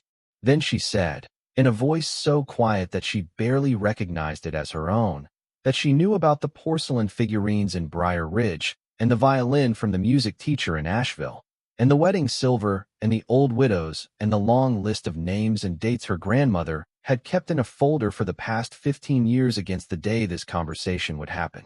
She said his offer was not in good faith. She said it had never been in good faith. She said she would not be seeing him again, and that if he came back to her property, she would have him removed by the sheriff. She said goodbye, and she set the receiver gently back in its cradle, and she stood in the dim hallway with her hand on the phone, and she listened to her own breathing, and after a few seconds she became aware that she was smiling. Word travels in small towns. By Tuesday afternoon, the cashier at the grocery store knew that Cordelia Brooks's grandniece had hired appraisers, and that whatever was in the warehouse was worth more than the town had thought, and that Mr. Harlan Voss had been turned away. By Wednesday afternoon, the man at the hardware store who had told her to torch the place for the insurance was nodding politely at her when she came in to buy more cleaning supplies. By Thursday morning, an older woman she had never met before stopped her on the sidewalk outside the diner to tell her that Cordelia had been her friend for 30 years, and that the old woman would have been proud of her, and that the woman hoped Eleanor would stay in town for a while. Eleanor thanked her. She was beginning to learn, slowly, that the town that had laughed at her in her first week had not really been laughing at her. It had been laughing at Cordelia, a habit it had grown into over 40 years, and now that Cordelia was gone and her granddaughter had arrived, and was clearly not going to be moved or mocked, the town was readjusting its idea of itself. The laughter had nowhere to land. The laughter quietly stopped. The call from her sister Marlene came on Friday evening. Marlene's voice on the line was different than it had been the first time, careful, slightly higher than usual, threaded with a tension she was trying to hide. She had heard things, she said, from a cousin who had heard things from a friend who had heard things from someone in Hollow Creek. She had heard that there was an appraiser involved, that there were numbers being discussed, that the warehouse had turned out to be more than anyone had thought. She wondered, she said, with a small forced laugh, whether Eleanor might want some help thinking through the next steps. She wondered whether Eleanor remembered that they had always been close. She wondered whether Eleanor might want to come visit her in Tulsa, with Mia, and stay for a while, and let her and her husband help. Eleanor sat in the parlor with the phone pressed to her ear, and she let her sister talk. She let her say all the things she had probably been rehearsing in the car on the way home from work. When Marlene finally fell quiet, Eleanor took a long breath and she told her, in a voice that held no anger and no satisfaction, only a quiet, clear honesty, that she had found a birth certificate in Cordelia's bedroom, and that the birth certificate had told her something she had not known. She told Marlene what it said. She told her who Cordelia had really been to them. She told her about the locket and the photograph and the lock of hair. There was a very long silence on the line. When Marlene finally spoke, her voice had changed again, and Eleanor could hear, even through the phone line, that her sister was crying. Marlene said she had not known. She said no one had told her. She said she could not believe what she was hearing. She said she was so sorry for what she had said on the phone the first time. She said she was so sorry for the family dinner Eleanor had not been invited to. She said she had spent her whole life believing the story she had been told about who they were, and she did not know what to do with the news that the story had been wrong. Eleanor told her, gently, that she did not need her to do anything yet. She told her she did not need an apology. She told her that she was still working out what she felt about all of it herself. She told her she would call her again in a week, and that they could talk more then, and that maybe in a few months, when things had settled, Marlene could come visit her and Mia in the house, and they could begin to know each other as something other than what the family had decided they were. Marlene cried quietly on the line and said she would like that very much. They hung up. Eleanor sat in the parlor with the dim light of the lamp on the side table, and the smell of the lavender Cordelia had once dried hanging faint in the curtains, and she felt something that she had not expected to feel. She felt sorry for Marlene. She had spent her whole life resenting her sister's small, sharp laughs, her dismissals, her tidy life with the lawn and the insurance husband. And now she understood that Marlene had been lied to, too, by the same family, in different ways, and that the difference between them was not as wide as she had always believed. The weeks that followed unfolded with a slow, careful rhythm Eleanor had never experienced.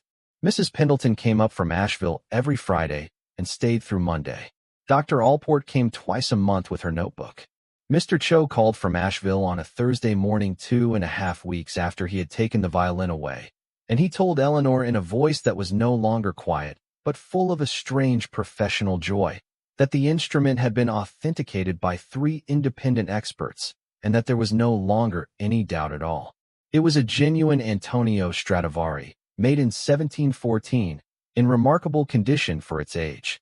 He said the auction house in New York that he had contacted on her behalf had estimated the violin would sell for between $9 and $12 million at their spring auction. He said they were prepared to put it on the cover of their catalog. He said the only thing he needed from her was permission to proceed with the consignment paperwork. Eleanor was standing in the kitchen when she took the call. Mia was at the table with her crayons. The afternoon light was pouring in through the window. Eleanor said yes.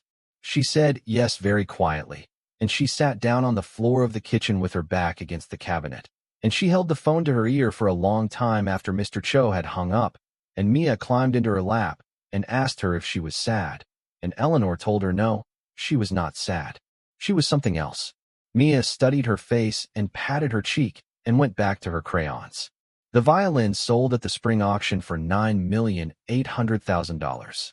The buyer was a foundation that loaned rare instruments to young classical musicians for use during their careers.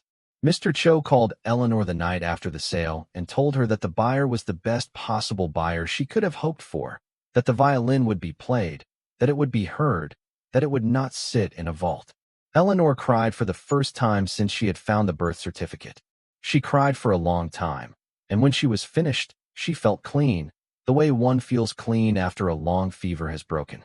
She sat on the porch in the dark and watched the stars over the hill, and she thought about Cordelia, sitting in this same house alone for so many years, knowing what she had in the back of the broken mirror, knowing what she could not bring herself to sell, knowing what she was waiting for.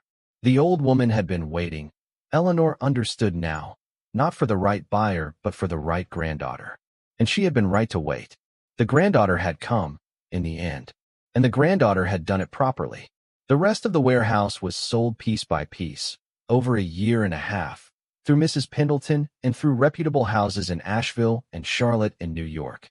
The grandfather clocks went one at a time to collectors who had been waiting for years to find pieces of that quality. The paintings were authenticated by a specialist at a museum in Virginia, and one of them, the portrait Dr. Allport had not wanted to name aloud, turned out to be by an artist whose work hung in the Smithsonian, and it sold to a private collector for $600,000. The pearls were sold to a jeweler in New York for $240,000. The gold coins were sold to a numismatist in Atlanta who specialized in 19th-century American gold for $400,000. The gemstones were appraised, certified, and sold individually over the course of 6 months for a total of $900,000. The land in West Virginia, Eleanor decided, she would not sell. She drove out to it one weekend with Mr. Whitfield, and she walked across its ridges and through its old hardwood forest, and she stood on a small bluff that looked down over a river that had no name on the map she had brought, and she decided that her grandmother had kept it whole for 60 years for a reason, and that she would keep it whole too, at least for a while, and see what felt right later. She planted a small wooden marker at the edge of the bluff with Cordelia's name carved into it. She did not write any dates. She did not write any words of explanation. The marker was just her name, and the date was just whoever found it later, sometime in some other century, when the marker had weathered and the carving had softened into the grain of the wood. When everything was finished, when the warehouse was empty and the appraisers had gone home, and the lawyers had filed their final papers, and the checks had cleared and the taxes had been paid, and the trust had been established that would hold the bulk of the money for Mia's future, Eleanor sat down at the kitchen table in the Victorian house with a cup of coffee, and she added up what was left. After everything, After the auction fees and the legal fees and the taxes, what was left for her and Mia was $11,600,000. She read the number on the page. She read it again. She did not say it aloud. She folded the paper carefully and put it in the drawer of the writing desk in the parlor, the same desk Cordelia had once used, and she went upstairs to check on Mia, who was sleeping under a quilt that had been her great-grandmother's, in a bedroom that had been her great-grandmother's, in a house that had been her great-grandmother's, and now was hers. She did not move to the city. She did not buy a mansion. She kept the Victorian house in Hollow Creek and had it properly restored over the course of a year, with new wiring and new plumbing and a new roof, and the wraparound porch rebuilt the way it had been when it was new. She bought a small house at the edge of town for Mr. Whitfield's daughter and her 3 children, who had been crowded into a 2-bedroom apartment above the hardware store. She gave $100,000 to the small library on the main street, and another $100,000 to the medical clinic that served the rural counties around the town. She paid off the back taxes and the unpaid bills for a dozen elderly people in town that Mr. Whitfield helped her quietly identify. She established a scholarship at the high school in her father's name, the father who had grown up never knowing where he had really come from, for the kind of quiet, bookish students who reminded her of him. She did not put her own name on any of it. She did not give interviews. She did not let the local paper write a story about her, despite repeated requests. She lived in the house with Mia, and she walked into town every morning to buy bread at the small bakery that had opened on the main street 2 months after she had arrived, and she became, slowly and with no particular fanfare, a quiet part of the town that had once laughed at her great-aunt. She set up a studio in the upstairs bedroom that had the best north light. She bought good paper and good pencils and good charcoals, and she started small, the way Cordelia had once told her her own grandmother had started. She drew Mia.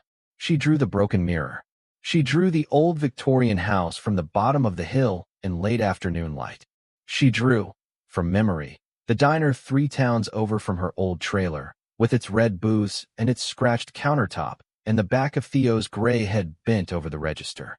She drew her father, working from the one photograph she had of him as a young man. She drew Cordelia, working from the photograph in the silver locket.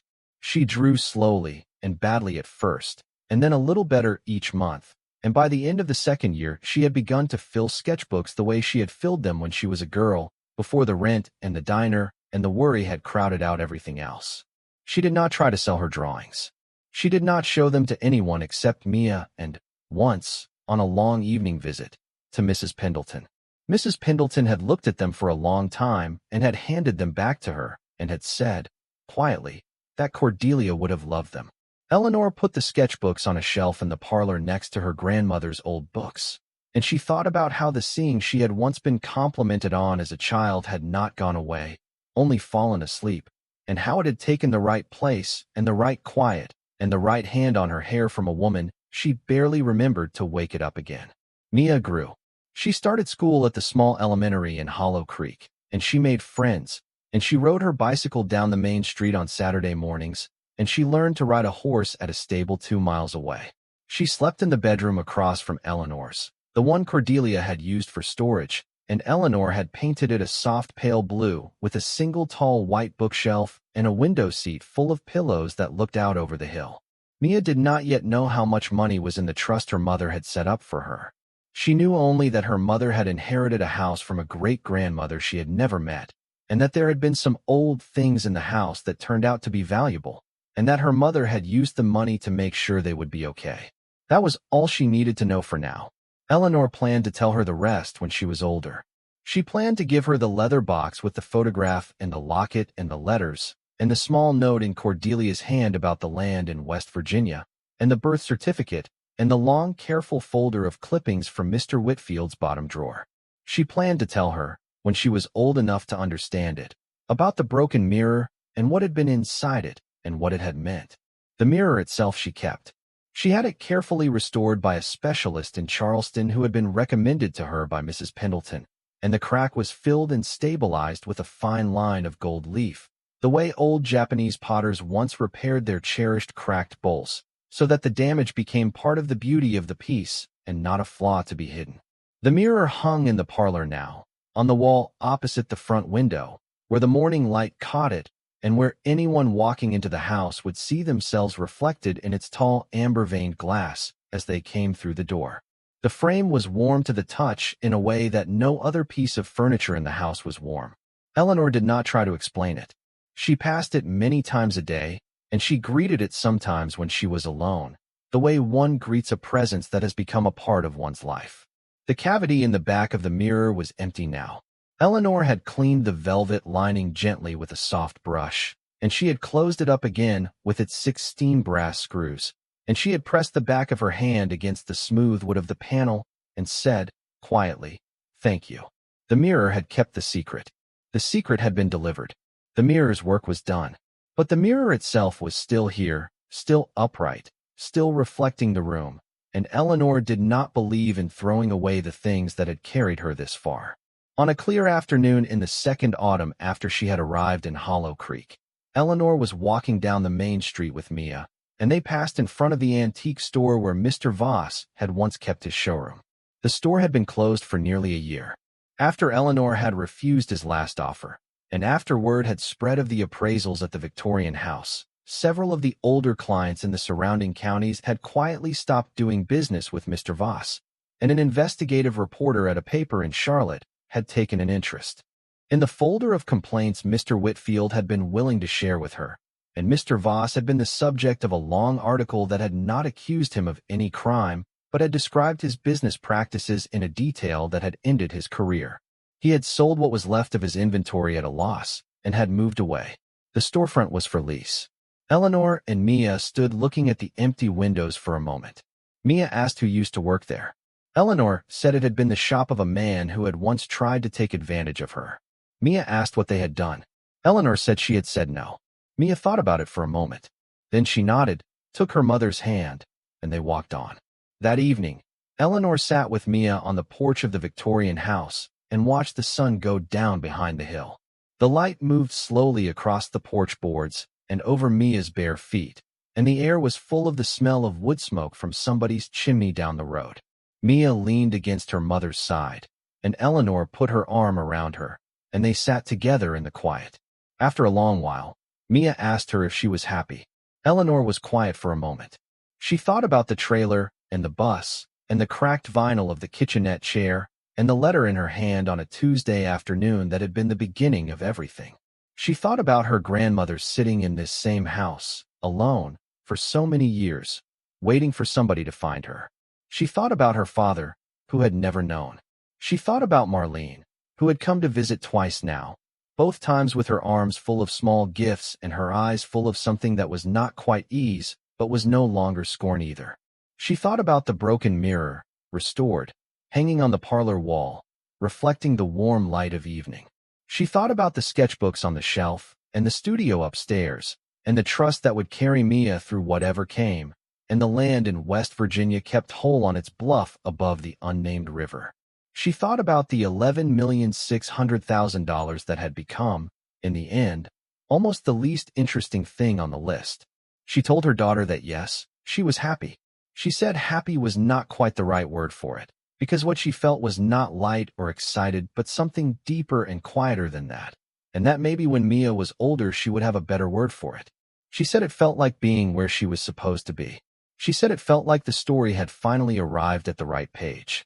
Mia nodded.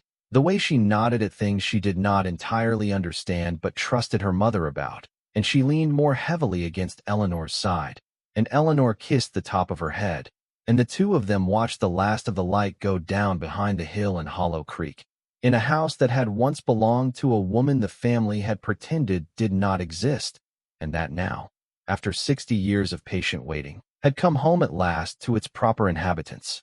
Inside, on the parlor wall, the broken mirror caught the last of the evening light along its fine gold seam, and it held the room in its old amber gaze, quiet and warm and faithful, and waited for whatever would come next. Spring came late to Hollow Creek that year.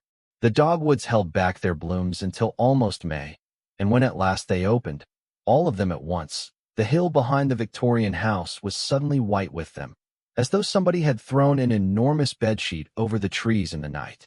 Eleanor woke on a Wednesday morning in the middle of that bloom to find Mia already downstairs in the kitchen, standing on a stool at the counter, carefully buttering a piece of toast with the slow concentration of a child who had decided she was old enough to make her own breakfast.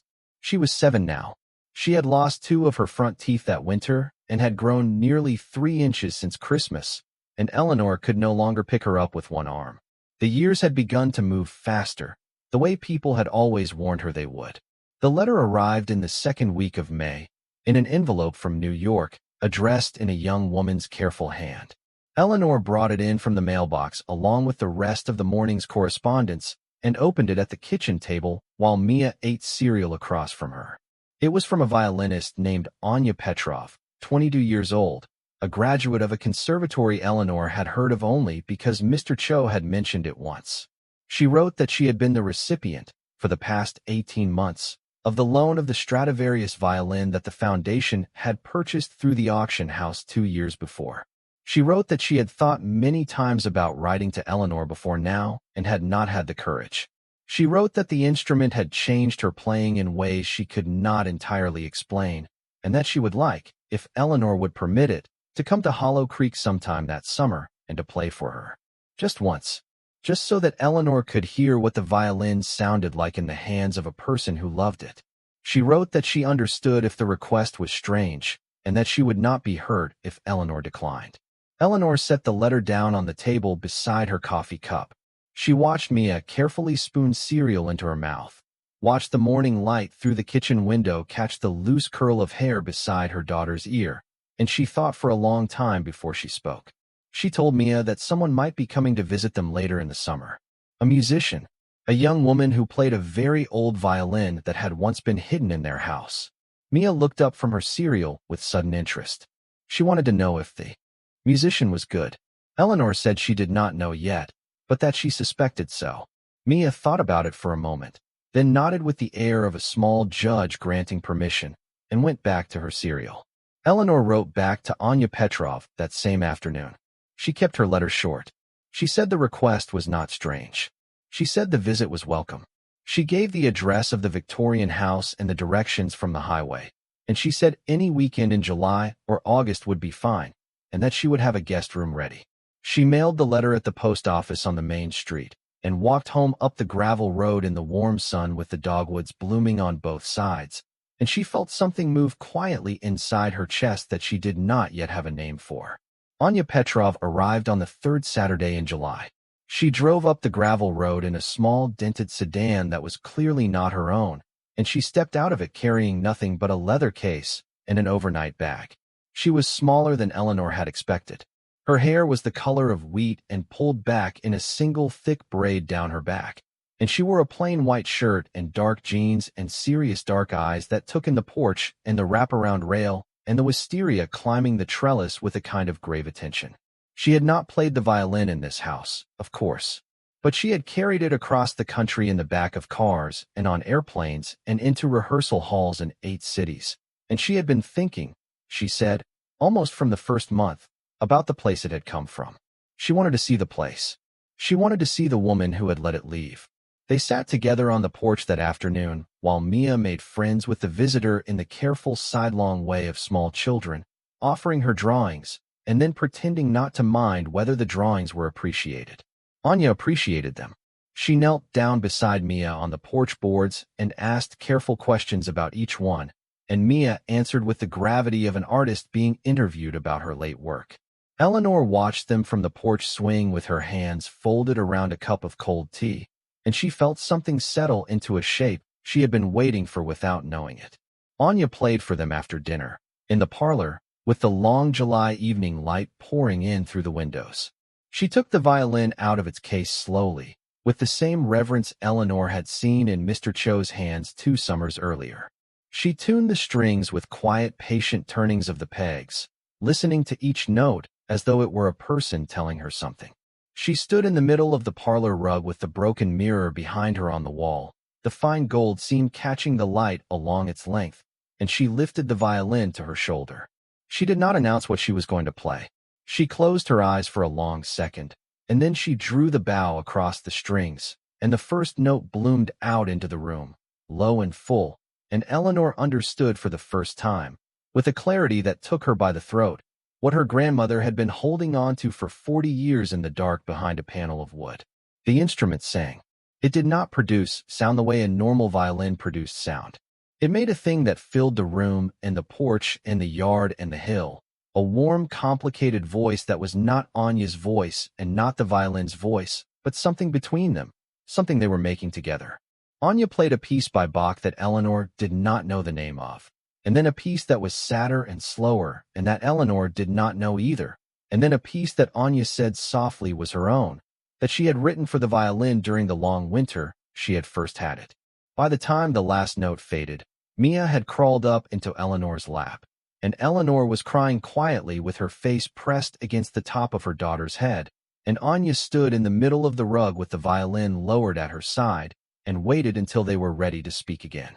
She stayed for 3 days. She walked with them down to the river, and she ate pancakes at the diner on the main street, and she sat on the porch in the evenings while Eleanor sketched her and Mia together in pencil. On the morning she left, she stood beside her car and held Eleanor by both hands and thanked her, and said that she would come back any year that Eleanor wanted her to, and that she would bring the violin with her each time, until the foundation passed it to the next musician in line. She kept her word. She came back in July of the following year, and the year after that, and Eleanor came to expect her the way one expects a season to turn. The autumn after Anya's first visit, Eleanor began to think about West Virginia.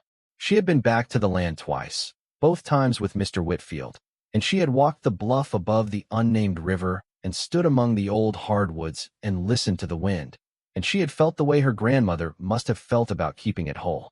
She still did not want to sell it. She did not want to develop it. She did not want a road cut through it. But she wanted it to mean something, the way her grandmother had wanted the violin to mean something, and not just sit silent in the dark for decades waiting for some future heir to puzzle out what to do with it. The idea came to her slowly, over a winter, the way her best ideas had begun to come. She wrote to a small environmental trust she had read about in a newspaper, an organization that preserved Appalachian hardwood forests by holding their mineral rights and timber rights in perpetuity and allowing public access for hiking and study. She invited a representative to come and see the land. He came in early March, a man in his 50s with mud already on his boots when he stepped out of his truck, and he walked the property with her for a full day. He told her at the end of it that he had not seen a stand of trees that old and that whole in his career. He told her that what she had was something close to rare. Eleanor signed the papers in April. The land would be kept by the trust, with public walking access, named for Henry Pierce, the grandfather Eleanor had never met, whose name was on the original deed, and whose handwriting she had touched in the bottom of a hidden cavity in the back of a mirror. There would be a small wooden trail marker at the entrance, and beneath his name, the words from Cordelia's note, "Kept whole." Marlene came for 2 weeks that summer, with her husband and her 2 sons, the first proper family visit since the truth had been told. The boys were 8 and 10, loud and curious and skeptical of the country in the way of children raised in suburbs. They warmed to Mia within an hour. They spent the days at the river catching crawfish in plastic buckets, and the evenings playing card games at the kitchen table while the adults sat on the porch. Marlene was quieter than Eleanor remembered her being. The small sharp laugh was gone. She had read every letter Eleanor had been able to find of Cordelia's, and she had spent a full afternoon alone in their grandmother's bedroom with the door closed. And when she had finally come downstairs, her eyes had been red, but her face had been calm. On the last night of the visit, she sat with Eleanor on the porch after the children had gone to bed, and she told her, without preamble, that she was sorry for the way she had spoken on the phone 2 years ago, and that she was sorry for the family dinner Eleanor had not been invited to, and that she was sorry for the small daily ways she had let herself believe a story that had been put in her hands by people who should have known better. Eleanor told her there was nothing to forgive. Marlene said she would like to be a sister anyway. Eleanor said she would too. The years after that did not unfold as a series of events so much as a quiet accumulation. Mia turned 9, then 10, then 12. She grew tall like her mother and serious like her great-grandmother and developed, in her last year of elementary school, a sudden surprising talent for the cello that Eleanor encouraged with careful tact and good lessons, and an instrument that was not famous but was honest. The summers continued to bring Anya Petrov, who eventually graduated from being the violinist who came to play for them into something more like a cousin who lived far away and visited when she could. When the foundation rotated the Stradivarius to its next musician, a young man from Korea whom Anya had recommended, he wrote to Eleanor and asked if he might continue the tradition. Eleanor wrote back yes. He came that summer with his sister and his teacher, and he played for them in the parlor, and the broken mirror caught the evening light behind him the way it had caught it behind Anya, and Eleanor sat on the settee and held her daughter's hand and listened. She told Mia the full story on the night of her 12th birthday. She had been waiting for the right time, and she had decided that the right time was not a particular age but a particular evening, when Mia had earned the patience for it and had asked the right kind of question. The question, when it came, was simple. Mia wanted to know why the mirror in the parlor had a gold line down the front of it. Eleanor took her up to the studio and sat her down on the window seat and brought down the leather box from the high shelf where she had kept it locked. She told the story slowly and from the beginning. The trailer and the diner. The letter on the cream-colored paper. The bus to Hollow Creek. The warehouse. The first appraisal. The birth certificate. The cavity in the back of the mirror. The stones and the coins and the pearls and the deed and the violin. The auction. Mr. Voss. Mr. Whitfield. Mrs. Pendleton. Cordelia. The grandmother who had been called a great-aunt for 60 years. The grandfather Mia had never heard of, whose name was now on a trail marker in West Virginia. The father Eleanor had loved who had never known where he had really come from. Mia listened with her knees drawn up to her chin and her dark eyes very steady on her mother's face. When Eleanor had finished, Mia was quiet for a long time. Then she asked, with the directness of children who have not yet learned to be careful, why the family had lied. Eleanor told her she had thought about that question every week for 5 years, and that she had come to believe that the family had lied because they had been ashamed, and that the shame had not been about anything Cordelia had done wrong, but about something the world at that time had decided to call wrong, and that the family had not been brave enough to disagree with the world. She told Mia that the world had been wrong, and that Cordelia had not been wrong, and that the only thing wrong had been the silence. Mia thought about this. She asked, after a while, whether she should be angry. Eleanor told her she could be whatever she wanted to be. Mia said she did not think she was angry. She said she felt a kind of careful, sad pride in her great-grandmother, the way she felt about brave people in books. Eleanor told her that was a good way to feel. They went downstairs together that night and stood in front of the broken mirror in the parlor. Mia put her hand flat against the warm wood of the frame the way Eleanor had done the first night 5 years before, and Eleanor watched her in the dim light and saw, for a moment, all three of them in the glass at once, mother and daughter, and the faint pale outline of a woman with white hair pinned tight against her skull, standing somewhere behind them, smiling. The outline was probably only a trick of the lamp. Eleanor did not say anything about it, but Mia said, quietly, almost to herself, that the mirror felt nice. Eleanor said yes, it did. The studio upstairs filled slowly with finished work. Eleanor began to show her drawings, eventually, in a small gallery in Asheville that Mrs. Pendleton's niece had opened. She did not sell them under her own name at first. She used her grandmother's name, Cordelia Brooks, as a kind of pen name and a kind of dedication. The drawings sold quietly, never for great sums, but consistently. A few of them found their way into private collections. One of them, a charcoal portrait of Mia at 5 with her stuffed rabbit in her lap, was eventually bought by a small museum in Knoxville and hung in a permanent collection of contemporary Southern artists. Eleanor went to see it once, with Mia and Marlene and Mrs. Pendleton, and they stood together in front of the glass case, and Mia made a face at her own drawn face on the wall, and Mrs. Pendleton put her arm around Eleanor's shoulders, and Eleanor did not say anything because she did not need to. The Victorian house grew older and steadier under her care. The roof held. The porch did not sag. The wisteria covered the trellis every spring and dropped its purple blossoms across the porch boards every June.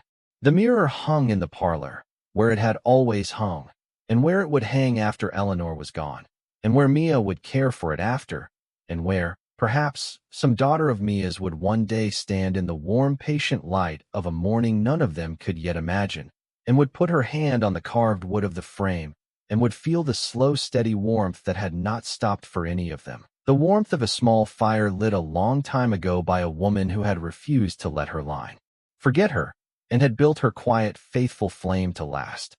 Eleanor did not know how long it would last. She knew only that it was lit now, and that it had been lit by her, and that it had been lit because of a letter she had almost not opened, on a Tuesday afternoon, in a kitchenette in a trailer 300 miles south, before she had known that any of this was possible. She thought about that Tuesday sometimes, in the long, quiet evenings on the porch, and she thought about the version of herself who had reached into the stack of bills and lifted out the heavy cream envelope, and she thanked her, silently, the way she thanked Cordelia, the way she thanked everyone who had carried her here. The thanks did not have words for any of them. The thanks was only the life she was living. The life was enough. Thank you so much for watching until the end. If you love this story, check out the other videos on your screen now. I think you'll really enjoy them. And don't forget to subscribe if you haven't already. See you in the next story.